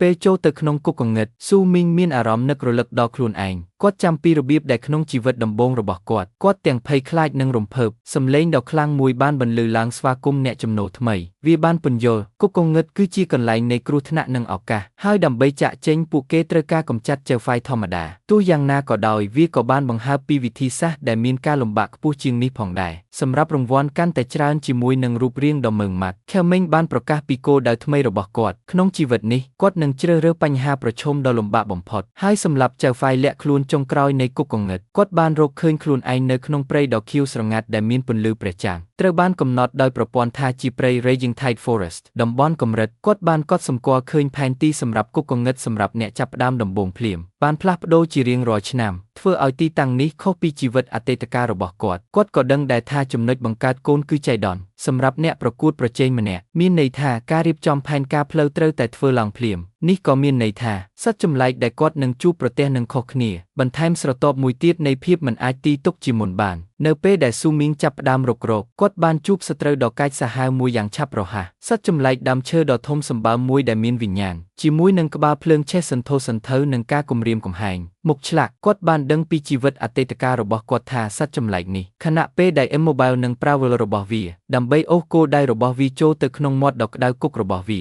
ទោះជាយ៉ាងណាក៏ដោយគោលដៅរបស់គាត់មិនមែនដើម្បីប្រយុទ្ធប្រឆាំងនឹងសត្វចម្លែកទាំងអស់នោះទេគាត់ផ្ដោតលើចៅហ្វាយដែលលាក់កំបាំងដូច្នេះគាត់បានសម្រេចចិត្តថាវាជាការល្អបំផុតក្នុងការជៀសវាងសត្រូវដ៏លំបាកបែបនេះគាត់បានមើលផែនទី holographic ដែលកំពុងគូសផ្លូវរបស់គាត់បានគិតអំពីមូលហេតុដែលគាត់ប្រញាប់ប្រញាល់ចូលដំបូងគឺដើម្បីផ្ដល់ឲ្យខ្លួនឯងនៅការចាប់ផ្ដើមជាមុនគាត់ត្រូវការស្វែងយល់ពីប្លង់ថ្មីហើយស្វែងរករបស់របរដែលត្រូវការដើម្បីកោះហៅចៅហ្វាយដែលលាក់ខ្លួនខណៈពេលដែលផែនទីបានផ្លាស់ប្ដូរជារៀងរាល់ឆ្នាំគាត់ដឹងពីយុទ្ធសាស្ត្រជាមូលដ្ឋានដើម្បីបង្កឲ្យមានការប្រយុទ្ធរបស់ចៅហ្វាយនិងនៅដដែលគាត់ត្រូវតែធ្វើសកម្មភាពយ៉ាងរហ័សមុនពេលសិស្សបន្ថែមទៀតមកដល់ហើយធ្វើឲ្យវាកាន់តែពិបាកក្នុងការប្រមូលរបស់របរចាំបាច់ជាមួយនឹងផែនការរបស់គាត់បានលោតចូលទៅក្នុងសកម្មភាពឆ្លងកាត់ព្រៃក្រាស់បន្តិចក្រោយមកវេលាម៉ោង 7:00 ព្រឹកក្រុមនិស្សិតមួយក្រុមទៀតបានចូលទៅក្នុងគុកកងឹតក្មេងស្រីម្នាក់ដែលមានសក់ពណ៌ខៀវខ្ចីនិងមិត្តរួមក្រុមប្រុស2នាក់របស់នាងសម្លឹងមើលជុំវិញកន្លែងឈូសឆាយដ៏ស្ងប់ស្ងាត់ពួកគេបានកត់សម្គាល់ថាមិនមានអ្នកប្រកួតប្រជែងផ្សេងទៀតនៅក្បែរនោះទេហើយបានសន្និដ្ឋានថាតំបន់នេះគួរតែមានសុវត្ថិភាពសន្តិសុខរបស់ពួកគេត្រូវបានបំផ្លាញពេលក្មេងស្រីសម្លេងនៅលើដើមឈើជូនដំណឹងដល់ក្រុមរបស់នាងថាពួកគេបានស្វែងរកទាន់ពេលឃើញសិស្សម្នាក់ទៀតធ្លាក់ពីលើដើមឈើក្មេងប្រុសកាន់ញ័របានចុះមកជិតពួកគេស្រែកសុំជំនួយក្រុមដែលទៅមកដល់ថ្មីអាចសម្លឹងមើលដោយភ្ញាក់ផ្អើលបានតែប៉ុណ្ណោះដូចដែលប្រភពនៃការដេញតាមត្រូវបានបង្ហាញកណ្ដុររយៈ2ក្បាលដែលមានភ្នែកក្រហមភ្លឺស្គាល់កណ្ដុរស្រីឃ្លានឈាមភាពក្លាហានរបស់សិស្សបានបរាជ័យហើយស្ថិតក្នុងភាពភ័យស្លន់ស្លោពួកគេបានសម្រេចចិត្តបែកគ្នាហើយរត់គេចខ្លួនដើម្បីជីវិតរបស់ពួកគេត្រឡប់ទៅទីលានវិញគ្រោះថ្នាក់នៃការកាត់ក្តីបានคล้ายជាជាក់ស្ដែងនៅម៉ោង 7:00 ព្រឹករបាយការណ៍ជាក់ស្ដែងមួយបានលេចចេញពីលើ Web Portal ប្រកាសឈ្មោះបេក្ខជន3នាក់ត្រូវបានលេបត្របាក់ដោយកណ្ដុរស្រីឃ្លានឈាមសិស្សដែលធ្លាក់ខ្លួនខ្លាំងបំផុតគឺ Lee W ផ្កាយ5ជីយ៉ាវនៅតែព្យាយាមបង្កើតក្រុមមានការភ្ញាក់ផ្អើលមានការព្រួយបារម្ភថាសិស្សផ្កាយ5ម្នាក់បានធ្លាក់ខ្លួនយ៉ាងលឿនបែបនេះនាងជាបន្ទាន់បានអំពាវនាវឲ្យមនុស្សគ្រប់គ្នាបង្កើនល្បឿនការបង្កើតក្រុមរបស់ពួកគេស្រែកថាមនុស្សនៅខាងក្នុងត្រូវការជំនួយបន្ថែមទៀតយ៉ាងខ្លាំងទន្ទឹមនឹងនេះនៅក្នុងព្រៃជំនោរដ៏ខ្លាំងក្លាស្ថានភាពគឺអាប់អួរណាស់ក្មេងស្រីសក់ពណ៌ខៀវនោះដែលត្រូវបានគេដេញតាមកំពុងរត់គេចខ្លួនដើម្បីជីវិតរបស់នាងឥឡូវនេះនៅម្នាក់ឯងហើយរងរបួសក្នុងភាពភ័យស្លន់ស្លោនាងត្រូវបានបំបែកចេញពីមិត្តរួមក្រុមរបស់នាងហើយបានបាត់បង់ទិសដៅទាំងអស់នៅពេលដែលនាងព្យាយាមទទួលបានទិសដៅរបស់នាងមានអារម្មណ៍ថាមានវត្តមានថ្មីងើយមុខឡើងនាងបានឃើញស្រមោលនៃសត្វចម្លែកដ៏ធំមួយដែលមានរាងដូចស្វាសត្វនោះបានធ្លាក់មកដីនៅលើដើមឈើហើយអង្គុយលើដើមឈើភ្នែកក្រហមភ្លឺរបស់វាសម្លឹងមកនាងដោយកំហឹងខ្វិនដោយការភ័យខ្លាចក្មេងស្រីអាចមើលបានតែនៅពេលដែលសត្វយក្សបានលោតមករកនាងនៅពេលចុងក្រោយរបស់នាងបានបិទភ្នែករបស់នាងហើយស្រែករកអ្នកណាម្នាក់ជួយសង្គ្រោះនាងភ្លាមនោះពន្លឺពណ៌ក្រហមមួយបានបាញ់កាត់នាងនៅក្នុងល្បឿនដ៏អស្ចារ្យមួយស៊ូមីងបានលេចចេញនៅពណ៌ក្រហមរបស់គាត់ខ្មៅដាវដែកបានคล้ายជាព្រើនៅពេលដែលគាត់បានវាយប្រហារសត្វស្វាអ្នកថ្មីថ្មោងការសាកល្បងគុកកងឹតគឺសាហាវជាងសិស្សទៅទៀតការភ័យស្លន់ស្លោដែលរំពឹងទុកបានគ្រប់ដណ្ដប់លើអ្នកដែលទើបភ្ញាក់ពីដំណេកថ្មីខណៈដែលពួកគេបានឃើញថាខ្លួនឯងខ្ចាត់ខ្ចាយនិងមានការជាន់ខ្ពស់សិស្សម្នាក់ដែលមានការភ័យខ្លាចបានសោកស្ដាយចំពោះសំណាងរបស់គាត់ពេលជួបជាមួយឥស្សរជន ខ្លាឃ្មុំពណ៌ត្នោតស្រេកឈាមកម្រិត5នៅដើមដំបូងសំឡេងយំសោករបស់គាត់បានប្រែក្លាយទៅជាសំឡេងស្រែកនៅពេលដែលគាត់ត្រូវបានសត្វត្រឆានចាក់យ៉ាងឃោរឃៅភាពវឹកវរមិនត្រូវបានកំណត់ចំពោះតំបន់តែមួយទេនៅទូទាំងព្រៃសិស្សដទៃទៀតបានរត់គេចពីសត្វដូចជាអ្នកប្រមាញ់វាលភក់កម្រិត2និងឆ្កែតាមដានកម្រិត3ជាមួយនឹងមនុស្សជាច្រើនដែលជួបនឹងទីបញ្ចប់ដ៏សាហាវដូចគ្នាការអំពាវនាវរកជំនួយបានហូរចូលបណ្ដាញទំនាក់ទំនងយ៉ាងពេញទំហឹងជាមួយនឹងរបាយការណ៍ដ៏អស់សង្ឃឹមថាចំណុចទូគមនាគមន៍គឺទាំងស្រុងហ៊ុំព័ទ្ធដោយហ្វូងសត្វចម្លែកកំពុងស្នើសុំការបម្រុងទុកជាបន្ទាន់ដែលមិនទាន់មកដល់នៅកណ្ដាលនៃការសម្លាប់រង្គាលជីយ៉ាវបានរកឃើញថាខ្លួនឯងឯកាទាំងស្រុងហ៊ុំព័ទ្ធដោយសាកសពគ្មានជីវិតរបស់មិត្តរួមក្រុមរបស់នាងរងទុក្ខវេទនានិងភ័យខ្លាចនាងបានដួលទៅលើស្មៅខ្ពស់ញ័រពេលនាងនឹកឃើញដល់មិត្តរួមក្រុមរបស់នាងដែលបានប្រាប់នាងឲ្យលាក់ខ្លួនត្រឹមតែកន្លះម៉ោងប៉ុណ្ណោះបានកន្លងផុតទៅចាប់តាំងពីការកាត់ក្តីបានចាប់ផ្ដើមហើយការលំបាកគឺខ្ពស់ណាស់ថានាងសង្ស័យថាតើមានសិស្សថ្មីណាម្នាក់អាចរស់រានមានជីវិតនៅកន្លែងផ្សេងទៀតនៅក្នុងព្រៃក្មេងស្រីសក់ពណ៌ខៀវខ្ចីនោះមានការភ្ញាក់ផ្អើលយ៉ាងខ្លាំងត្រូវបានឡោមព័ទ្ធដោយសត្វស្វាយៈដូចជាសត្វសាហាវបានស្ទុះមករកនាងដាវដ៏លឿនមួយបានវាយកាត់តាមខ្យល់ក្មេងបានបង្ហាញខ្លួនក្នុងចលនាមិនច្បាស់លាស់លោតពីលើក្មេងស្រីដែលភ័យខ្លាចហើយចុះចតយ៉ាងស្រស់ស្អាតរវាងនាងនិងសត្វសាហាវក្មេងស្រីនោះសម្លឹងមើលគាត់ដោយភ្ញាក់ផ្អើលគិតថាគាត់ខ្លាំងមិនគួរឲ្យជឿហើយបានសម្លាប់សត្វចម្លែកនេះក្នុងមួយការវាយប្រហារដោយអំណរគុណនាងបានចាប់ផ្ដើមអរគុណគាត់ស្គាល់គាត់ហើយសួរថាតើគាត់ជាសិស្សល្បីឈ្មោះលំដាប់កាយ10ដែរឬទេស៊ូមីងញឹមយ៉ាងស្ងប់ស្ងាត់ស៊ូមីងបានប្រាប់នាងថាគាត់គ្រាន់តែដើរកាត់បន្ទាប់មកគាត់បានព្រមាននាងយ៉ាងម៉ឺងម៉ាត់ថាគាត់មិនអាចជួយសង្គ្រោះនាងបានទេលើកទី2បង្ហាញថាសត្វចម្លែកមិនទាន់ត្រូវបានសម្លាប់នៅឡើយទេក្មេងស្រីសក់ពណ៌ខៀវមានការភ្ញាក់ផ្អើលពេលឮសត្វចម្លែកនោះនៅមានជីវិតហើយងាកមកឃើញស្រមោលដ៏គួរឲ្យខ្លាចរបស់វានៅពីក្រោយនាងដោយភ័យស្លន់ស្លោនាងបានប្រកាសថានាងនឹងទទួលបានកម្លាំងជំនួយហើយស្រែកប្រាប់ស៊ូមីងឲ្យកាន់ដៃពេលនាងរត់គេចខ្លួនតែម្នាក់ឯងជាមួយសត្វសាហាវស៊ូមីងបានធ្វើឲ្យភ្នែកនៃការយល់ដឹងរបស់គាត់សកម្មដោយស្ងប់ស្ងាត់បន្ទះប្រព័ន្ធបានបង្ហាញពីអត្តសញ្ញាណរបស់សត្វចម្លែកថាជាស្តេចស្វាដែលបានផ្លាស់ប្ដូរសែនសត្វសាហាវកម្រិត3ជាមួយនឹងកម្លាំងខ្ពស់និងរដ្ឋធម្មនុញ្ញប៉ុន្តែភាពរហ័សរហួនទាបណាស់ដោយដឹងថាវាជាសត្វចម្លែកដែលបានផ្លាស់ប្ដូរសែនខមិញយល់ពីមូលហេតុដែលវានៅរស់រានមានជីវិតការវាយដោយផ្ទាល់ពីអាវុធកម្រិតប្រាក់របស់គាត់ស្ដេចស្វាដែលបានផ្លាស់ប្ដូររូបរាងបានងើបឡើងវិញហើយលោតឡើងលើអាកាសបន្ទាបកណ្ដាប់ដៃដ៏ធំរបស់វាចុះមកក្រោមជាកម្លាំងបុកដ៏ខ្លាំងក្លាប៉ុន្តែខមិញបានគេចផុតពីការវាយប្រហារយ៉ាងងាយស្រួលគាត់បានកត់សម្គាល់ដោយញឹមថាល្បឿនរបស់សត្វចម្លែកមិនអាក្រក់ពាក់កណ្ដាលទេហើយសម្រេចចិត្តប្រកួតប្រជែងជាមួយវារំលឹកឡើងវិញនៅជំនាញដែលគាត់បានទទួលមរតកពីជីវិតអតីតកាលរបស់គាត់បានសម្រេចចិត្តប្រើវិធីទី3ការពន្យល់អំពីការជូនដំណឹងប្រព័ន្ធអំពីជំហានរបស់ព្រះដែលលាក់ទុកជំនាញនេះគឺជាបច្ចេកទេសបង្កើនល្បឿនដែលបង្កើនល្បឿនរបស់គាត់50ហើយធ្វើឲ្យគាត់មានភាពស៊ាំទាំងស្រុងចំពោះការវាយប្រហារទាំងអស់និងមិនអាចកំណត់គោលដៅបាននៅពេលសកម្មទោះបីជាវាបានប្រើប្រាស់កម្លាំងច្រើនក៏ដោយការកើនឡើងនៃថាមពលពណ៌ខៀវស្រងាត់ដ៏អស្ចារ្យបានរុំព័ទ្ធឈមិញគាត់បាត់ខ្លួនភ្លាមលេចឡើងម្ដងទៀតនៅពីក្រោយស្តេចស្វាដែលងឿងឆ្ងល់ចំអកថាគាត់នៅពីក្រោយវាសត្វចម្លែកបានក្រហមហើយវិលជុំវិញដើម្បីវាយប្រហារប៉ុន្តែស៊ូមីងបានបាត់ខ្លួនម្ដងទៀតនៅក្នុងពន្លឺភ្លឹបភ្លែតសម្លឹងមើលទៅឥឡូវនេះដែលគ្មានទល់ឲ្យភាពនិងសត្វងាយរងគ្រោះស៊ូមីងបានប្រកាសថាការប្រកួតចប់ហើយយល់ថាវាគួរឲ្យធុញនឹងឯកតោភាគីស្ដេចស្វាដែលបានផ្លាស់ប្ដូររូបរាងអាចមើលដោយភ្ញាក់ផ្អើលបានតែប៉ុណ្ណោះរូបរាងស្រមោលរបស់ស៊ូមីងឆ្លុះបញ្ចាំងនៅក្នុងភ្នែកដ៏ភ័យខ្លាចរបស់វាពេលគាត់រៀបចំធ្វើកោតកម្មដោយប្រកាសថាគាត់លេងចប់ហើយស៊ូមីងបានស៊ុតបញ្ចូលទី1គ្រាប់ចុងក្រោយការវាយប្រហារដ៏សាហាវដែលបានកាត់សត្វចម្លែកជា2ការជូនដំណឹងរបស់ប្រព័ន្ធបានបញ្ជាក់ពីជ័យជំនះរបស់គាត់ភ្លាមនៅពេលដែលរាងកាយរបស់សត្វចម្លែកបានរលាយទៅជាទិន្នន័យអេក្រង់លួចបានលេចឡើងគាត់ទទួលបានសម្រិតកម្រិតទាបការរមូរជំនាញកាត់តែមួយគាត់បានឈរពីលើសំណល់នៃសត្រូវរបស់គាត់ដោយគិតថាខណៈពេលដែលជំនាញមានឋានៈទាបវាជាការរកឃើញដ៏សមរម្យមួយសម្រាប់គុកគងឹតសម្រាប់អ្នកចាប់ផ្ដើមថ្មីថ្មោងភ្លាមនោះគាត់ត្រូវបានហ៊ុំព័ទ្ធដោយពន្លឺពណ៌មាសដ៏អស្ចារ្យនៅពេលដែលចំណងជើងឈាមដំបូងដ៏ធំមួយបានលេចចេញនៅចំពោះមុខគាត់ការប្រកាសទូទាំងគុកគងឹតត្រូវបានផ្សាយការប្រកាសថាដាវកម្រិត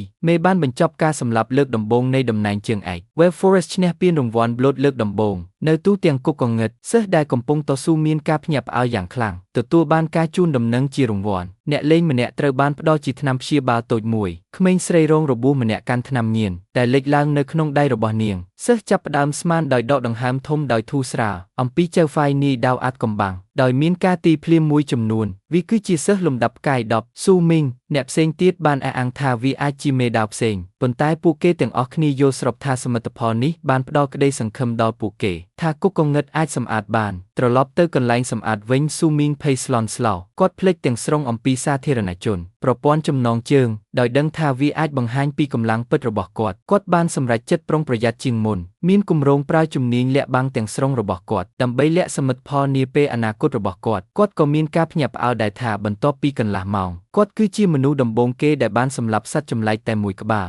នៅពេលដែលគាត់រត់ចូលទៅក្នុងព្រៃកាន់តែជ្រៅគាត់ស្រាប់តែឈប់ហ្វូងចកដ៏កាច់សាហាវកម្រិត3មួយក្រុមបានចេញពីគុម្ពោតព្រៃភ្នែកពណ៌បៃតងរបស់ពួកគេភ្លឺដោយភាពភ័យខ្លាចស៊ូមីងញឹមទទួលស្គាល់ចកថាជាសត្វចម្លែកដ៏ល្អបំផុតមួយសម្រាប់ការឡើងកម្រិតគាត់បានសម្រេចចិត្តវាគឺជាឱកាសដ៏ល្អឥតខ្ចោះដើម្បីសាកល្បងដាវដែលទើបទទួលបានថ្មីរបស់គាត់ជំនាញដែលគាត់បានប្រើទេពកោសល្យពិសេសរបស់គាត់រួចហើយការឡើងឋានស៊ូកូជាសកលដើម្បីធ្វើបច្ចុប្បន្នភាពរមូរជំនាញសម្រិតពីស្វាប្រព័ន្ធនេះបានបង្កឲ្យមានការបន្សាបជំនាញប្រែក្លាយវាទៅជារបស់ថ្មីមួយសមត្ថភាពខ្លាំងជាងគាត់ទទួលបានជំនាញប្រាក់កម្រិតទាបគូដាវកាត់បច្ចេកទេសមួយដែលអនុញ្ញាតឲ្យគាត់ដាក់ដាវរបស់គាត់ចូលក្នុងស្រោមប្រមូលផ្ដុំការផ្ដោតអារម្មណ៍របស់គាត់ហើយបញ្ចេញការវាយប្រហារដ៏សាហាវក្នុងចលនាតែមួយដូចជាចកដ៏កាច់សាហាវបានស្រែកខេមិញបានបញ្ចេញថាមពលថ្មីរបស់គាត់រលកថាមពលពណ៌ខៀវដ៏ធំមួយរាងដូចអត្ថច័ន្ទបានចុះមកលើកញ្ចប់សាកថ្មរលកថាមពលដ៏ធំសម្បើមបានហែកកាត់ចកដ៏គួរឲ្យខ្លាចជាមួយនឹងកម្លាំងបំផ្លិចបំផ្លាញក្នុងភាពខូចខើ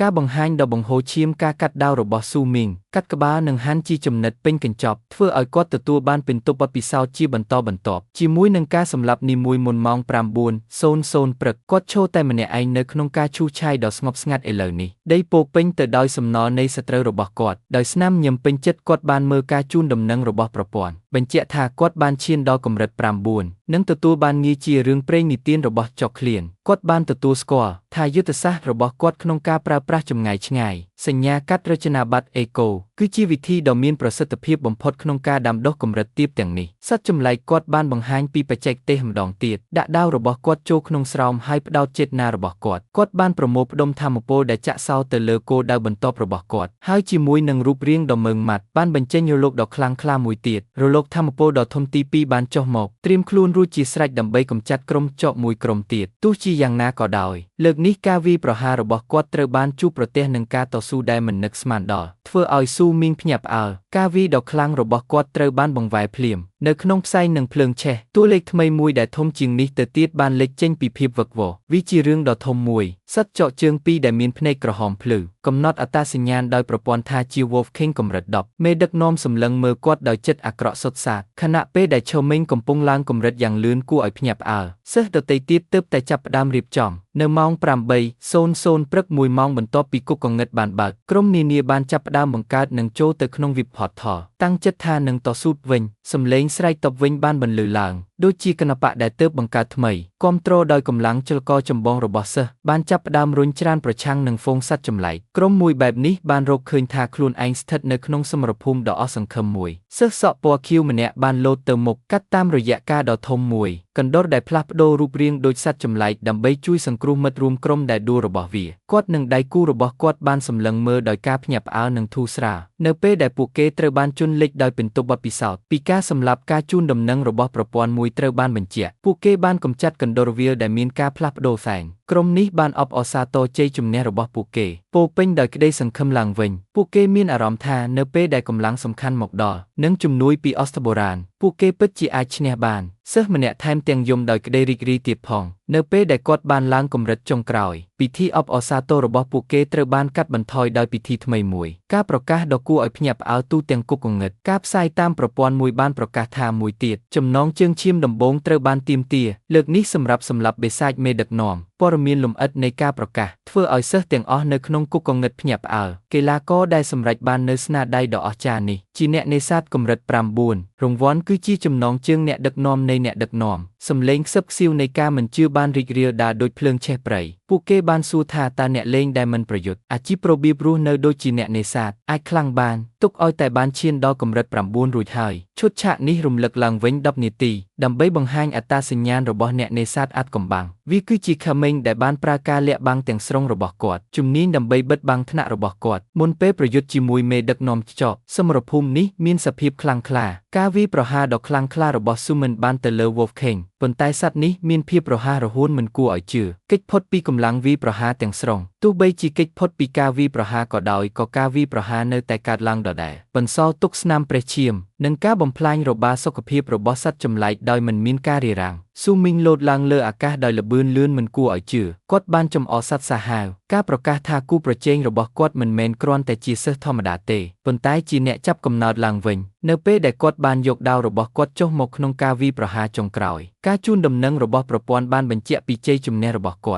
ត់បានសម្លាប់ស្ដេចចោដែលមានក្នុងប្រាក់រកបាន500ពិន្ទុបទពិសោធន៍ដែលគ្រប់គ្រាន់ដើម្បីធ្វើឲ្យគាត់ឡើងដល់10ពិន្ទុគាត់ក៏បានបង្កើនជំនាញរបស់គាត់ផងដែរនិងទទួលបានទ្រព្យសម្បត្តិដ៏មានតម្លៃឆ្អឹងក្រញាំដែកកាត់និងបេះដូងស្ដេចចោជ័យជំនះនេះបានបង្កឲ្យមានការផ្ទុះឡើងនៃគុកគងឹតយ៉ាងទូលំទូលាយការប្រកាសរបស់មេដឹកនាំទន្ទឹមនឹងនេះនៅកន្លែងផ្សេងទៀតនៅក្នុងព្រៃយ៉ាងទីងនិងមិត្តភ័ក្តិ2នាក់របស់គាត់ក៏នៅក្នុងការប្រយុទ្ធដ៏ឃោរឃៅប្រឆាំងនឹងហ្វូងចោហត់នឿយនិងហូរឈាមទីបំផុតពួកគេបានកម្ចាត់សត្វចម្លែកចុងក្រោយមិត្តរួមក្រុមម្នាក់របស់យ៉េងដេងបានដកដង្ហើមធំដោយធូរស្រាលដឹងគុណចំពោះរមូរជំរុញការវាយប្រហាររង្វាន់ទូទាំងគុកគងឹតសម្រាប់តំណែងមេដឹកនាំនៃមេដឹកនាំបានមកដល់ទាន់ពេលវេលាដើម្បីជួយសង្គ្រោះពួកគេបន្ទាប់មកគាត់បានធ្វើអត្ថាធិប្បាយលើអ្នកនេសាទកម្រិត9ដ៏អាថ៌កំបាំងអ្នកណាដែលទទួលបានងារនេះពេលលើបែបនេះយ៉េងដេងផ្ទុះកំហឹងគាត់មិនអាចយល់បានទេពីរបៀបដែលអ្នកលេងដែលមិនមែនជាអ្នកប្រយុទ្ធថ្នាក់ជំនាញជីវិតអាចឡើងកម្រិតយ៉ាងលឿនមានអារម្មណ៍ថាវាជាការចំអកផ្ទាល់ខ្លួនរបស់អ្នកប្រយុទ្ធដោយខ្លួនឯងបន្ទាប់មកគាត់បានត្អូញត្អែរយ៉ាងខ្លាំងអំពីកាំបិតដ៏ថោករបស់គាត់កំពុងស្ដីបន្ទោសឆមេងចំពោះការបោកប្រាស់គាត់យកលុយរបស់គាត់បានសោកស្ដាយថាប្រសិនបើគាត់មិនត្រូវបានគេបោកប្រាស់គាត់អាចមានលទ្ធភាពទិញអាវុធកម្រិតប្រាក់សមរម្យមួយមិត្តភ័ក្តិម្នាក់របស់គាត់អាចតែព្យាយាមលួងលោមគាត់ដោយនិយាយថាសំណាងរបស់ស៊ូមីងពិតជាល្អពេកហើយការខកចិត្តរបស់យ៉េងដេងបានពុះកញ្ជ្រោលឡើងហើយគាត់បានងាកទៅរកមិត្តរួមក្រុមរបស់គាត់ហៅពួកគេដោយកំហឹងថាគ្មានប្រយោជន៍ហើយស្រែកថាគាត់ត្រូវតែទប់ទល់នឹងការខូចខាតទាំងអស់គាត់បានត្អូញត្អែរថាបន្ទាប់ពីសម្លាប់ចោកជាច្រើនក្បាលបទពិសោធន៍ដែលបានចែករំលែកនេះបាននាំគាត់ទៅដល់កម្រិត2ប៉ុណ្ណោះធ្វើឲ្យគាត់មានអារម្មណ៍ដូចជាមនុស្សល្ងងទាំងស្រុងបន្ទាប់មកកំហឹងរបស់គាត់បានប្ដូរទៅរកស៊ូមីងវិញហើយគាត់ខឹងយ៉ាងខ្លាំងស្បត់ថាប្រសិនបើគាត់រកឃើញស៊ូមីងនៅក្នុងគុកគងឹតគាត់នឹងបំផ្លាញគាត់មិត្តភ័ក្តិរបស់គាត់បានព្យាយាមធ្វើឲ្យគាត់ស្ងប់ចិត្តប៉ុន្តែយ៉ាងទីងគ្រាន់តែចំអកដោយមិនអើពើទន្ទឹមនឹងនេះដែរខមេងឥឡូវនេះកម្រិត10អង្គុយនៅក្នុងគុម្ពោតហើយពិនិត្យមើលបន្ទះប្រព័ន្ធថ្មីវាគឺជាការជូនដំណឹងមួយអបអរសាទរគាត់ដែលឈានដល់កម្រិត10និងបង្កឲ្យមានភារកិច្ចផ្លាស់ប្ដូរវិជ្ជាជីវៈចម្បងរបស់គាត់ខ្លឹមសារនៃភារកិច្ចនឹងត្រូវបានជ្រើសរើសដោយចៃដន្យដោយផ្អែកលើស្ថានភាពបច្ចុប្បន្នរបស់គាត់ស៊ូមីងដឹងថានេះជាឱកាសដ៏អស្ចារ្យរបស់គា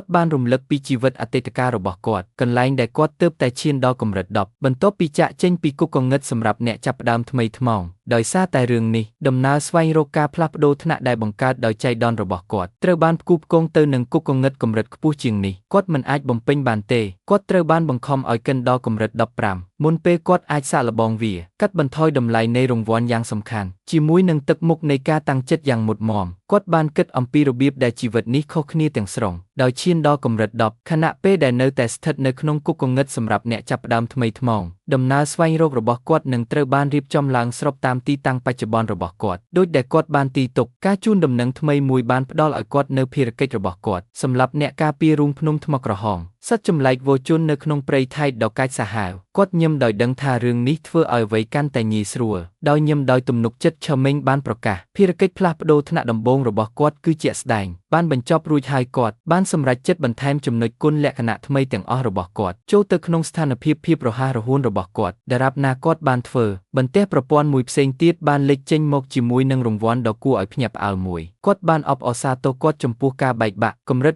100ពិន្ទុនៅក្នុងគុណលក្ខណៈភាពរហ័សរហួនរបស់គាត់ហើយបានផ្ដល់ឲ្យគាត់នៅចំណាត់ថ្នាក់ទាបថ្មីជំនាញអាកម្មផ្លាទីនពីវិជ្ជាជីវៈដាវព្រះរបស់គាត់ដាវ Martial Master ជំនាញដ៏មានឥទ្ធិពលនេះអនុញ្ញាតឲ្យគាត់បំពាក់អាវុធប្រភេទដាវណា មួយមិនអើពើទាំងស្រុងនៅតម្រូវការកម្រិតនិងឋានៈទាំងអស់ឈុតឆាកបានផ្លាស់ប្ដូរទៅបន្ទប់ប្រជុំនៅឈួងជិងជំនួយការម្នាក់របស់សាលាដំបងបានបង្ហាញនាយកសាលាវងតារាងចំណាត់ថ្នាក់ holographic របស់សិស្សដែលមានសមត្ថភាពខ្ពស់ពីទីក្រុងជុំវិញនាយកសាលាមានការភ្ញាក់ផ្អើលយ៉ាងខ្លាំងនៅពេលដឹងថាខមមិនសិស្សលំដាប់ផ្កាយ10ដែលគាត់មានសង្ឃឹមខ្ពស់លើមិនមាននៅក្នុងបញ្ជីទេជំនួយការរបស់គាត់បានណែនាំថាដាវរបស់ខមមិនថ្នាក់ឧបករណ៍បញ្ជាទំនងជាខ្សោយនៅដំណាក់កាលដំបូងប៉ុន្តែនាងបានទទួលស្គាល់វាចម្លែកណាស់ដែលគាត់មិនស្ថិតនៅក្នុងកម្ពូល500នាក់ការពិភាក្សារបស់ពួកគេត្រូវបានរំខាននៅពេលដែលទ្វារបានបើកឡើងហើយស្ត្រីម្នាក់បានស្ទុះចូលមកនាងណែនាំខ្លួនឯងថាជាងលោក Renling អភិបាលរងក្រុង Xuanzeng នាងនិយាយទាំងខឹងខ្លាំងថានាយកសាលាបានប្រាប់នាងអំពីការសន្យាមួយ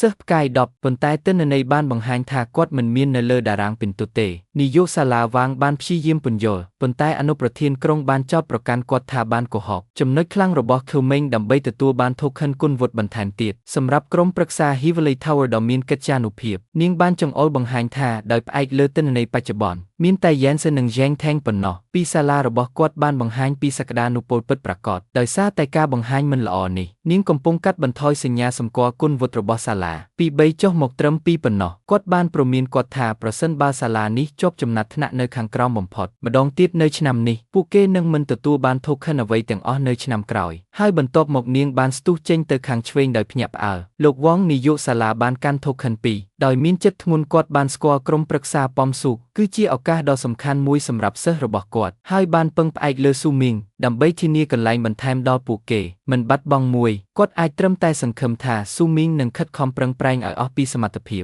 ហើយកុំធ្វើឲ្យគាត់ខកចិត្តក្នុងពេលនេះត្រឡប់ទៅព្រៃឆៃដ៏ក្តៅគប់វិញស៊ូមីងបានមកដល់ច្រកចូលរូងភ្នំថ្មក្រហមគាត់បានពិនិត្យមើលផែនទីរបស់គាត់ដើម្បីបញ្ជាក់នេះជាទីតាំងត្រឹមត្រូវសម្រាប់ដំណើរស្វែងរកការផ្លាស់ប្ដូរថ្នាក់របស់គាត់ហើយបានធូរស្រាលគាត់មិនបានជួបប្រទះនឹងសត្វចម្លែកទៀតទេនៅតាមផ្លូវគាត់បានសម្លឹងមើលទៅក្នុងរូងភ្នំងឹតទទួលស្គាល់ថាចាប់តាំងពីគាត់មិនធ្លាប់ទៅកន្លែងនេះនៅក្នុងជីវិតមុនរបស់គាត់មិនដឹងថាមានគ្រោះថ្នាក់អ្វីខ្លះដែលកំពុងរង់ចាំគាត់នៅខាងក្នុងនោះទេជាមួយនឹងការបញ្ចេញមតិធ្ងន់ធ្ងរស៊ូមីងបានបោះជំហានចូលទៅក្នុងរូងភ្នំថ្មក្រហមដោយប្រុងប្រយ័ត្នគាត់ត្រូវបានវាយឆ្មក់ភ្លាមដូចជាសត្វមួយបានដួលនៅពីមុខគាត់វាជារឿងតូចមួយសត្វចម្លែកស្បែកខៀវដែលមានភ្នែកក្រហមភ្លឺត្រូវបានកំណត់ថាជាគោភ្លេងជីកមាសកម្រិត5គូបលីនសម្លឹងមើលគាត់ដោយកំហឹងមុនពេលវាអាចបង្កើតសំឡេងបានស៊ូមីងបានលោតចូលទៅក្នុងសកម្មភាពគាត់បានគ្រោះវីដាវរបស់គាត់ដោយល្បឿនមិនគួរឲ្យជឿសម្រាប់ចិត្តសម្លាប់សត្វមុនពេលវាអាចជូនដំណឹងដល់រូងភ្នំទាំងមូលអំពីវត្តមានរបស់គាត់ទោះជាយ៉ាងណាក៏ដោយការសម្លាប់យ៉ាងរហ័សរបស់គាត់មានឥទ្ធិពលផ្ទុយពីនេះការជូនដំណឹងរបស់ប្រព័ន្ធ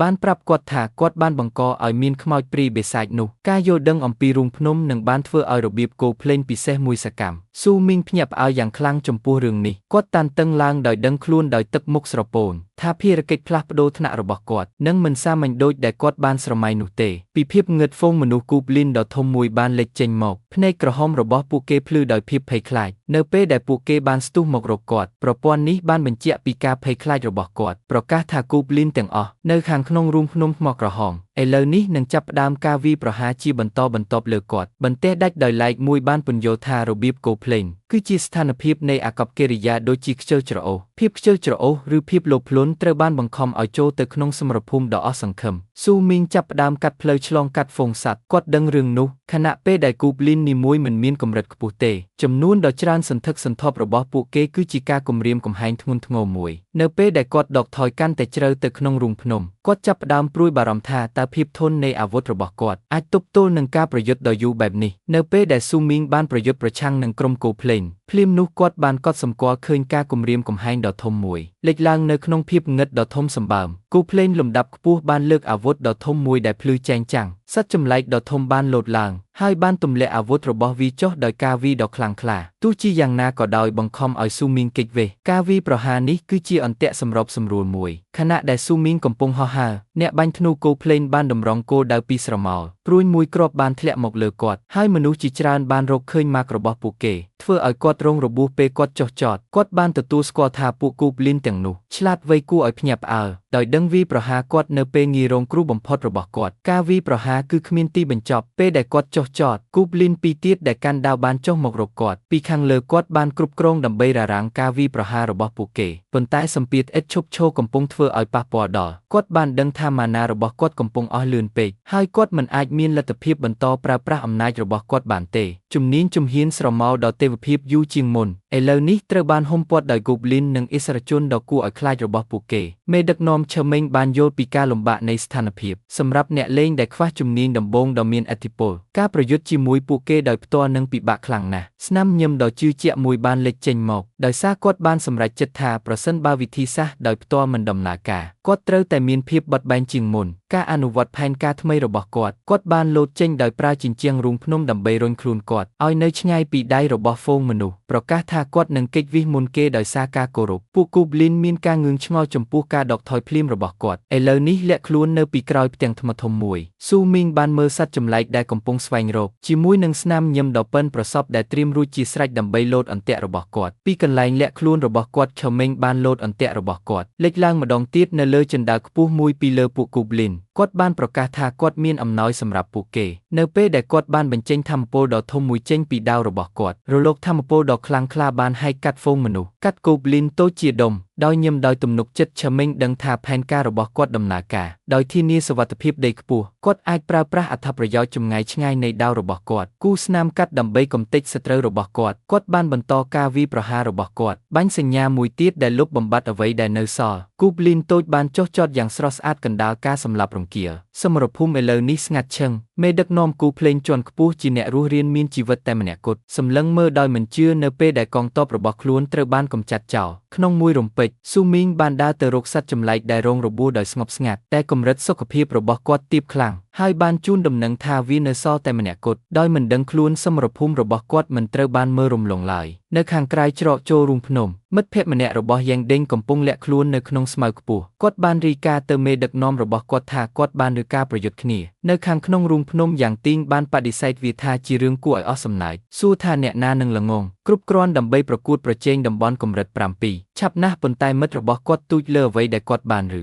ភ្លាមនោះទឹកមុខរបស់យ៉ាងទីងបានផ្លាស់ប្ដូរខណៈពេលដែលគាត់ក៏ដូចគ្នាដែរបានឬសំឡេងជើងដើរចូលមកពីមាត់រូងភ្នំគាត់និងមិត្តរបស់គាត់បានមើលដូចជាតួលេខមួយបានលេចចេញពីភាពងឹតឆ្ងល់ថាអ្នកណាអាចចិញ្ចឹមសត្វចម្លែកបាននៅកន្លែងដ៏គ្រោះថ្នាក់បែបនេះនៅពេលដែលតួអង្គនោះបានបោះជំហានចេញមុខរបស់យ៉ាងដេងក៏ដោយការមិនជឿវាគឺជាស៊ូមីងដែលមើលទៅដូចជាត្រូវគេវាយដំប៉ុន្តែទទួលបានជ័យជំនះស៊ូមីងសង្កេតឃើញក្រុមនោះនៅក្នុងគុម្ពោតព្រៃបានគិតក្នុងចិត្តថាវាជាការពិតសត្រូវតែងតែឆ្លងកាត់ផ្លូវដោយមិនដឹងពីប្រវត្តិរបស់ពួកគេស៊ូមីងគ្រាន់តែកំពុងឆ្លុះបញ្ចាំងពីការរីកចម្រើនថ្នាក់ដំបូងរបស់គាត់ដំណើរស្វែងរកដែលគាត់បានកត់សម្គាល់ថាជាការហៅដ៏ជិតស្និទ្ធមួយឥឡូវនេះគាត់នៅកម្រិតទី11គំនិតរបស់គាត់ត្រូវបានរំខានពេលគាត់មានអារម្មណ៍ថាមានចលនានៅពីក្រោយគាត់យ៉ាងទីងលិចលង់ក្នុងគំនុំរបស់ខ្លួនបានបើកការវាយប្រហារដោយមិនបានរំពឹងទុកដោយមិនបាច់ប្រឹងប្រែង Grace ស៊ឺមីងបានគេចពីការវាយដ៏ឆ្កងនោះដោយមិនបានងាកមកវិញផងយ៉ងឌីងមានការភ្ញាក់ផ្អើលយ៉ាងខ្លាំងដែលការវាយឆ្មក់របស់គាត់បានបរាជ័យយ៉ាងងាយដោយកំហឹងខ្លាំងពេកគាត់បានបញ្ជាឲ្យមិត្តភ័ក្តិ2នាក់របស់គាត់ឡោមព័ទ្ធស៊ឺមីង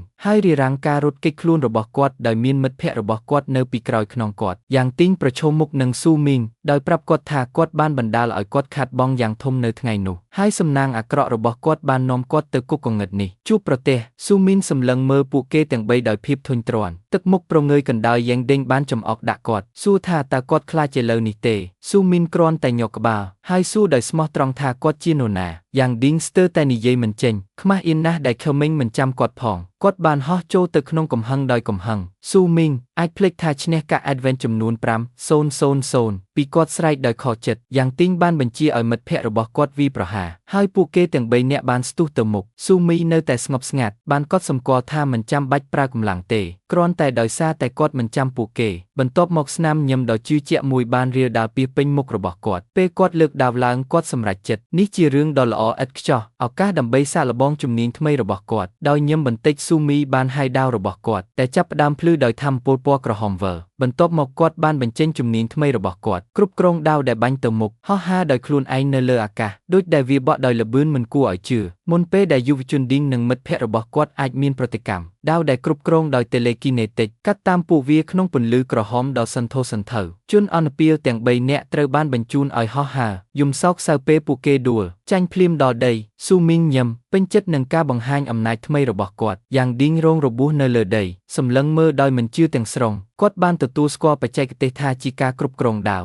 ហើយនិយាយដោយការភ្ញាក់ផ្អើលដោយសួរថាតើវាអាចទៅរួចដោយរបៀបណានៅពេលដែលកាំបិតបានវិលយ៉ាងគួរឲ្យខ្លាចគាត់ស្រែកថាការគ្រប់គ្រងដាវគឺជាជំនាញកម្រិតខ្ពស់អ្នកជំនាញដាវមិនគួររៀនបានទេរហូតដល់ក្រោយមកនៅក្នុងចិត្តរបស់គាត់ខេមីងបានរំលឹកឡើងវិញនៅប្រភពដើមពិតនៃសមត្ថភាពគាត់ទទួលបានរមូរជំនាញគ្រប់គ្រងដាវបន្ទាប់ពីកម្ចាត់ Goblin ដ៏ឆ្នើមបន្ទាប់មកគាត់បានប្រើទេពកោសល្យពិសេសរបស់គាត់ការឡើងឋានស៊ូកូជាសកលដើម្បីធ្វើឲ្យរមូរកម្រិតទាបប្រសើរឡើងទៅជាជំនាញដែលអាចប្រើបានគាត់ពេញចិត្តនឹងលទ្ធផលមិនត្រឹមតែដោយសារតែជំនាញនេះមានឥទ្ធិពលខ្លាំងនោះទេប៉ុន្តែដោយសារតែវាសមនឹងបុគ្គលិកលក្ខណៈសាធារណៈរបស់មេដាវដែលនឹងជួយលាក់បាំងថ្នាក់កម្រិតទេវកថាពិតរបស់គាត់ទោះជាយ៉ាងណាក៏ដោយគំនិតរបស់គាត់បន្ទាប់មកបានងាកទៅរករង្វាន់ដ៏មានតម្លៃជាងបន្ទាប់ពីការស្វែងរកការឡើងឋានៈថ្នាក់ទី1របស់គាត់បានទទួលប្លង់ទីតាំងលាក់កំបាំងមួយពីប្រអប់រង្វាន់ចុងក្រោយឈរពីលើត្រូវដែលចាញ់របស់គាត់បានបើកគំរូអាតកំបាំងនៅលើមាសមួយអេក្រង់ holographic នៅពេលដែលមាសការត្រូវបានបង្ហាញ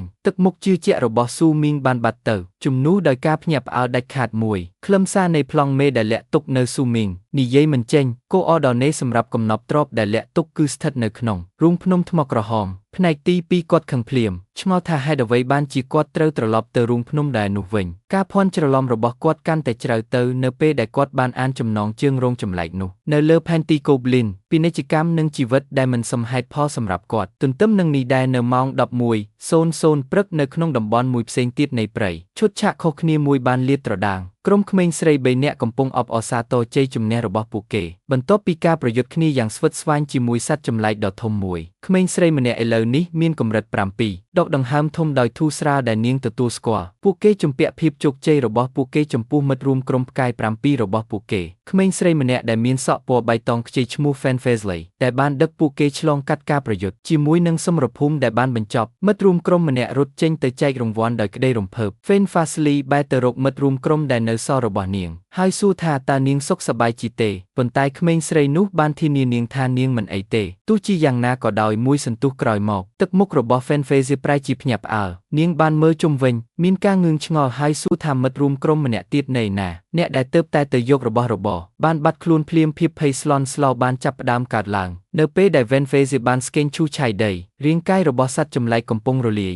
ប៉ុន្តែមិត្តរបស់នាងមិនបានឃើញនាងនៅទីណាទេនាងមិនអាចយល់ពីអ្វីដែលបានកើតឡើងទេមិត្តរួមក្រុមរបស់នាងនៅទីនោះកាលពី1វិនាទីមុនហើយពួកគេបានកម្ចាត់សត្វចម្លែកទាំងអស់រួចហើយនៅក្នុងតំបន់នោះគ្មានអ្វីនៅលើដីទេគ្មានដាននៃការតស៊ូទេបន្ទាប់មកភ្នែករបស់ Fan Faisley បើកធំដោយភាពភ័យរន្ធត់យ៉ាងខ្លាំងនៅពេលដែលការដឹងដ៏គួរឲ្យភ័យខ្លាចមួយហាក់ដូចជាបានភ្លឺឡើងលើនាងសំឡេងស្រែកដ៏គួរឲ្យភ័យខ្លាចបានបន្លឺឡើងពេញព្រៃគំរូមាសស៊ូមីងទទួលបានការបង្ហាញពីការចូលរបស់សត្វព្រៃដ៏គួរឲ្យព្រួយបារម្ភមួយមានចំណងជើងថាជីវិតរបស់ Goblin វាបានរៀបរាប់លម្អិតអំពីរបៀបដែលពួក Goblin រស់នៅក្នុងកុលសម្ព័ន្ធនៅកន្លែងងឹតទឹកនាំដោយមេតបនិងពួកអ្នកបួសបន្ទាប់មកប្រព័ន្ធបានពន្យល់ថាដើម្បីរក្សាអត្រាបន្តពូជខ្ពស់របស់ពួកគេ Goblin នឹងចាប់សត្វញីដោយមធ្យោបាយណាមួយដែលចាំបាច់បានបង្ហាញដោយរូបភាពដ៏គួរឲ្យរន្ធត់របស់ពួកគេចាប់ជំរិតសិស្សស្រីស៊ូមីនដកថយដោយក្តីស្អប់ខ្ពើមភ្ញាក់ផ្អើលនឹងធម្មជាតិដ៏ចម្លែករបស់ពួក Goblin នៅក្នុងបន្ទាត់ពេលវេលានេះដែលកំពុងរង្គោះរង្គើវាចេញ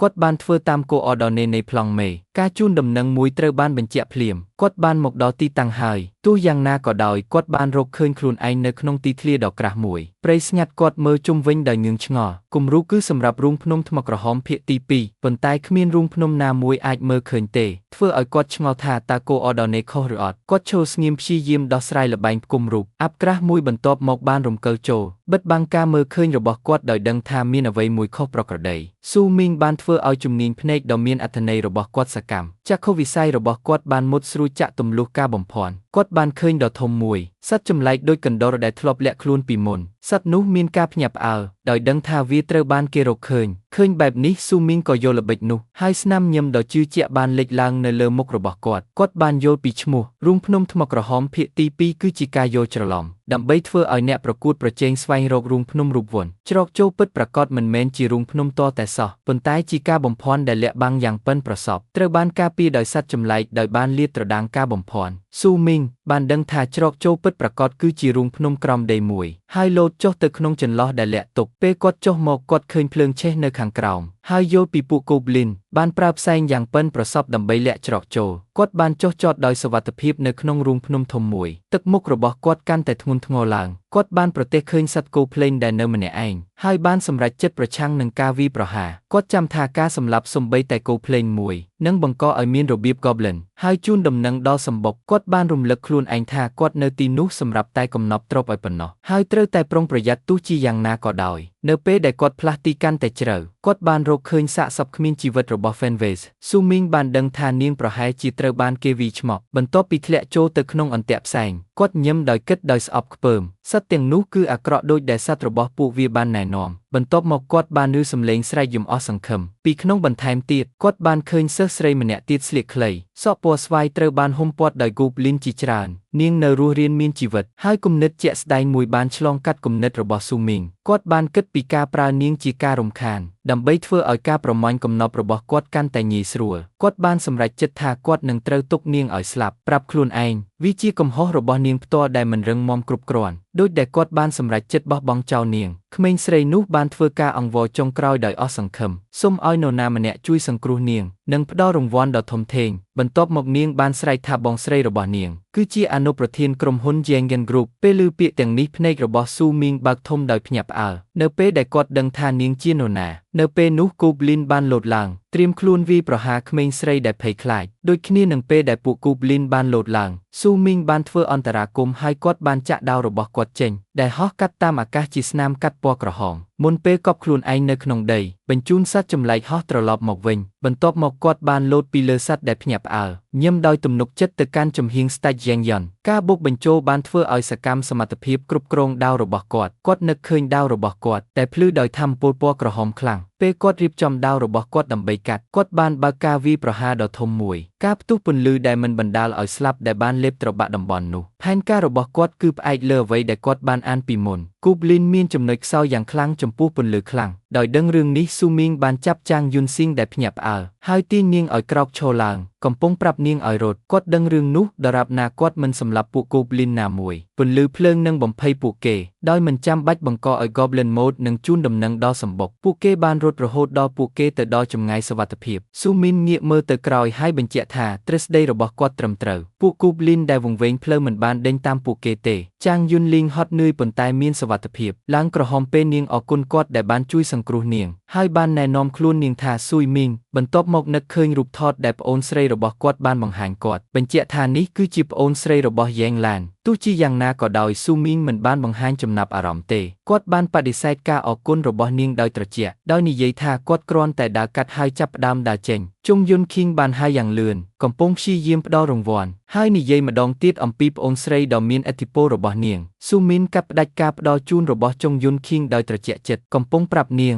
គួរតែព្រួយបារម្ភអំពីការចេញពីគុកកងឹតទាំងរស់មុននឹងនិយាយអំពីរង្វាន់ដោយដែលនាងបានអង្វរគាត់កុំឲ្យចាក់ចេញពីនាងគាត់បាននិយាយដោយត្រង់ថាគាត់ធ្លាប់បានជួយសង្គ្រោះនាងម្ដងរួចមកហើយកង្វះកម្លាំងរបស់នាងនឹងធ្វើឲ្យគាត់ថយល្បឿនប៉ុណ្ណោះទោះបីជាពាក្យសម្ដីដ៏ឃោរឃៅរបស់គាត់ក៏ដោយពេលគាត់ពិគ្រោះជាមួយផែនទីកំណប់របស់គាត់ម្ដងទៀតគាត់ភ្ញាក់ផ្អើលពេលឃើញនាងដើរតាមគាត់មិនអើពើនឹងនាងហើយចង្អុលទៅចំណុចភ្លឺមួយនៅលើផែនទីការប្រកាសថាកំណប់ទ្រព្យត្រូវបានកប់នៅទីនោះខណៈពេលដែលស្ដេចរ៉េងយ៉ាន់ឈរមើល សួរដោយភ័យថាតើពួក Goblin នៅតែតាមពួកគេឬអត់ ស៊ូមីងបានចាប់ផ្ដើមជីកបន្ទាប់ពីខិតខំប្រឹងប្រែងខ្លះគាត់បានប្រកាសថាគាត់បានរកឃើញវាហើយគាត់បានជីកយកប្រអប់ប្រាក់ដ៏ធំមួយដែលមានគុណភាពគាត់ដឹងថានេះជាហឹបដែលមានកម្រិតខ្ពស់បំផុតក្នុងចំណោមអ្នកថ្មីថ្មោងគុកកងឹតប៉ុន្តែគាត់មានគម្រោងប្រើប្រាស់ទេពកោសល្យ Universal Ascension របស់គាត់ដើម្បីបង្កើនគុណភាពរបស់វានៅពេលដែលគាត់បានធ្វើឲ្យជំនាញរបស់គាត់សកម្មទ្រូងចាប់ផ្ដើមបញ្ចេញពន្លឺពណ៌មាសភ្លឺចែងចាំងធ្វើឲ្យយ៉ាងយ៉ាន់ខេងភ្ញាក់ផ្អើលយ៉ាងខ្លាំង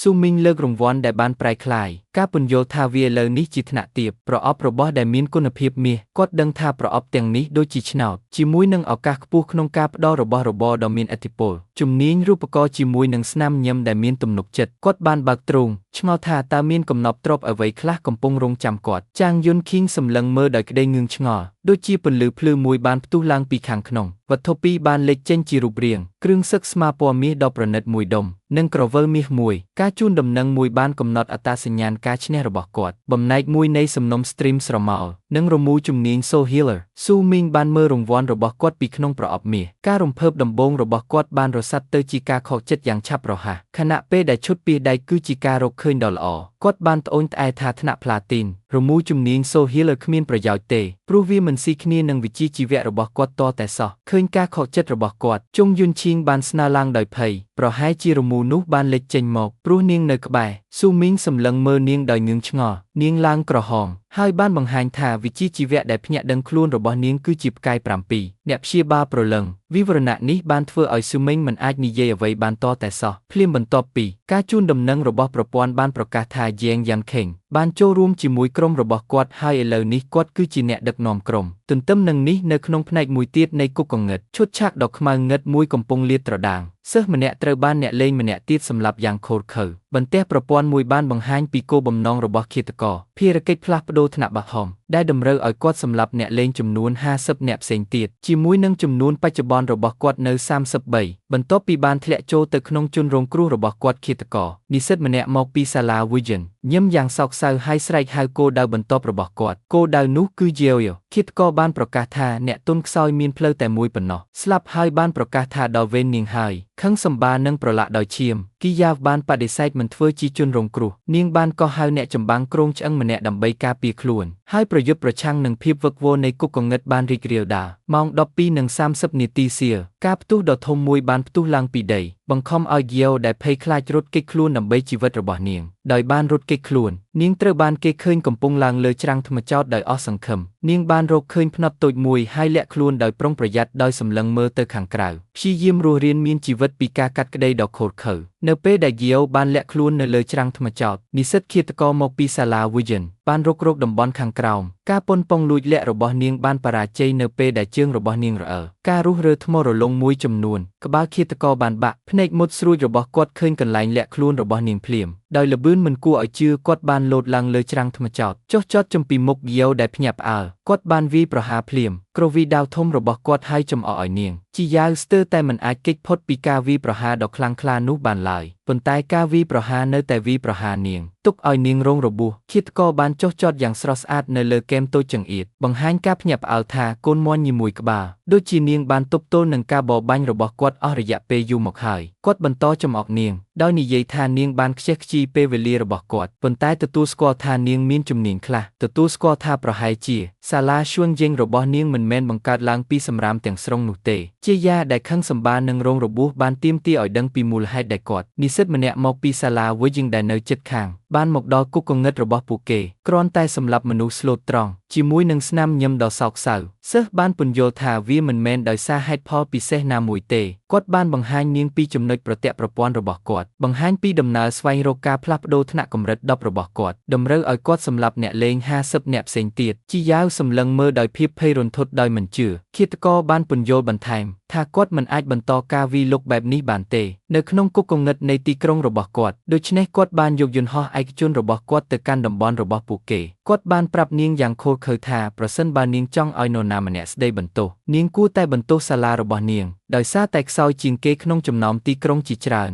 ប្រៀបធៀបសាលារៀនរបស់នាងទៅនឹងផ្លែតទឹមទុនត្រៀមខ្លួនរួចជាស្រេចដើម្បីច្របាច់គាត់ស្ទុះមករកនាងម្ដងទៀតជីអស់សង្ឃឹមរបស់ពួកគេក៏ហៅអ្នកចម្បាំងគ្រងឆ្អឹងម្នាក់ឲ្យមកស្ទាក់ចាប់ការវាយប្រហារទោះជាយ៉ាងណាក៏ដោយការខិតខំប្រឹងប្រែងរបស់នាងគឺឥតប្រយោជន៍ឃាតក៏បានចំអកប្រដាប់ក្មេងលេងគ្រងឆ្អឹងចម្បងរបស់នាងនៅពេលដែលគាត់បានកាត់ការក៏ហៅជាពីរដោយប្រើតែមួយការវាយប្រហារដ៏ខ្លាំងក្លាបន្តការវាយប្រហារឥតឈប់ឈររបស់គាត់នៅលើហ្គីយ៉ូដែលឥឡូវនេះគ្មានទីពឹងនិស្សិតមកពីសាលា Vision បានប្រកាសថាគាត់នឹងមិនអនុញ្ញាតឲ្យជេយ៉ូរត់គេចខ្លួនម្ដងទៀតទេហើយបានបញ្ចេញថាមពលដ៏មានឥទ្ធិពលមួយការវាយប្រហារពណ៌ក្រហមដែលហៅថា Blood Blade Flying Step ពេលដែលដាវដ៏សាហាវហៀបនឹងវាយប្រហារនាងព្រួញពណ៌បៃតងមួយបាញ់ចេញពីកន្លែងណាស្ទាក់ចាប់ការវាយប្រហារដែលឃាតករបានស្រែកឡើងដោយការខកចិត្តទាមទារឲ្យដឹងថាអ្នកណាបានជ្រៀតជ្រែកសិស្សមួយក្រុមបានលេចចេញពីដើមឈើមេដឹកនាំយ៉ាន់សេបានហៅទៅជេយ៉ូប្រាប់នាងថាពួកគេនឹងផ្ដល់ការធានារ៉ាប់រងជីយ៉ាវស្គាល់មិត្តរួមថ្នាក់របស់នាងតែបានមកជួយនាងយ៉ានសៃឈោត្រៀមខ្លួនជាស្រេចជាមួយធ្នូដ៏ភ្លឺចែងចាំងរបស់គាត់ទន្ទឹមនឹងនេះដែរវេលាម៉ោង 12 រសៀលនៅក្នុងតំបន់មួយផ្សេងទៀតនៃព្រៃខេលមេងបានបញ្ចប់គោលបំណងរបស់គាត់ដោយការដាក់ស្នើបំណែកកំណប់ដែលគាត់បានប្រមូលបានទៅនឹងប្រព័ន្ធការជូនដំណឹងរបស់ប្រព័ន្ធបានបញ្ជាក់ភ្លាមភារកិច្ចផ្លាស់ប្ដូរថ្នាក់បឋមរបស់គាត់ត្រូវបានបញ្ចប់ហើយគាត់ត្រូវបានដំឡើងឋានៈជាដាវផ្លាស់ប្ដូរថ្នាក់ទី1ព្រះអើយការផ្សព្វផ្សាយនេះបានមកដល់ជាមួយនឹងការជំរុញថាមពលយ៉ាងខ្លាំងការបង្កើនគុណលក្ខណៈទាំងអស់របស់គាត់បូក10ឥទ្ធិពលប្រសើរឡើងសម្រាប់ប្រភពដើមទេវកថារបស់គាត់ទេពកោសល្យរាងកាយដាវនិងការកើនឡើងទ្វេដងនៃអំណាចដាវរបស់គាត់ល្បឿននិងជំនាញឥឡូវនេះខ្លាំងជាងមុនឈឺមិញមានអារម្មណ៍ជឿជាក់លើផែនការរបស់គាត់ថ្មីដើម្បីប្រកួតប្រជែងជាមួយចៅហ្វាយដែលលាក់ខ្លួននៅក្នុងគុកគង្ងឹតគាត់បែរទៅរកស្ដេចឆុងយ៉នហើយបានផ្ដល់ឲ្យនាងនៅរមូរជំនាញ Soul Healer ការជូនដំណឹងបានបញ្ជាក់ថានាងបានប្រើវាដោយជោគជ័យហើយពន្លឺភ្លឺចែងចាំងបានរំពាត់នាងនៅពេលដែលនាងបានរៀនសមត្ថភាពថ្មីព័ត៌មានលម្អិតនៃជំនាញបានលេចឡើងនៅលើបន្ទះប្រព័ន្ធ Soul Buff ជាជំនាញផ្លាទីនកម្រិតខ្ពស់ពេលធ្វើឲ្យសកម្មវាបានប្រើប្រាស់ថាមពលព្រលឹងដើម្បីបង្កើនពិន្ទុបទពិសោធន៍ទទួលបានដោយមនុស្សគ្រប់គ្នានៅក្នុងក្រុមដោយ200គួរឲ្យភ្ញាក់ផ្អើលទាំងស៊ូមីងនិងយ៉េងយ៉ាន់ខេងត្រូវបានទុកចោលឲ្យស្ថិតក្នុងស្ថានភាពតក់ស្លុតដាច់ខាតស៊ូមីងមិនអាចជឿលើសំណាងដ៏អស្ចារ្យរបស់នាងបានទេដោយដឹងថានាងទទួលបានឋានន្តរស័ក្តិព្រះដោយចៃដន្យជំនាញកម្រិតដោយមើលឃើញឱកាសដ៏អស្ចារ្យនេះស្នាមញញឹមដ៏រួសរាយរាក់ទាក់មួយបានរាលដាលពីពេញមុខរបស់ស៊ូមីងគាត់ចង្អុលទៅឆងយ៉ាន់ខេងហើយបានប្រកាសថាគាត់បានផ្លាស់ប្ដូរចិត្តឥឡូវនេះគាត់នឹងយល់ព្រមតាមសំណើមុនរបស់នាងដើម្បីជួយនាងបញ្ចប់គុកគង្ងឹតសម្រាប់អ្នកចាប់ផ្ដើមថ្មីថ្មោងគាត់មានសេចក្តីរីករាយយ៉ាងខ្លាំងចំពោះការសម្រេចចិត្តរបស់គាត់ដូចដែលស្ដេចយ៉េងយ៉ាន់បានប្រារព្ធឡើងនាងបានគិតអំពីរបៀបដែលអ្នកលេងម្នាក់ក្លាហានគ្រប់គ្រាន់ដើម្បីប្រឈមមុខនឹងរូងភ្នំកូភ្លេងតែម្នាក់ឯងគឺជាអ្នកការពារដែលមានសុវត្ថិភាពជាងទាហានស៊ីឈ្នួលដែលត្រូវបានជួលប្អូនស្រីរបស់នាងបានចំណាយសម្រាប់ខឹមេងដកដង្ហើមធំតែម្នាក់ឯងដោយគិតថាខណៈពេលដែលគាត់មិនចូលចិត្តនារីវ័យក្មេងអ្នកមានអ្នកណាប្រើលុយដើម្បីដើរផ្លូវកាត់គាត់មិនអាចរំលងបានទេគុណសម្បត្តិដែលជំនាញដ៏អស្ចារ្យរបស់នាងផ្ដល់ជូន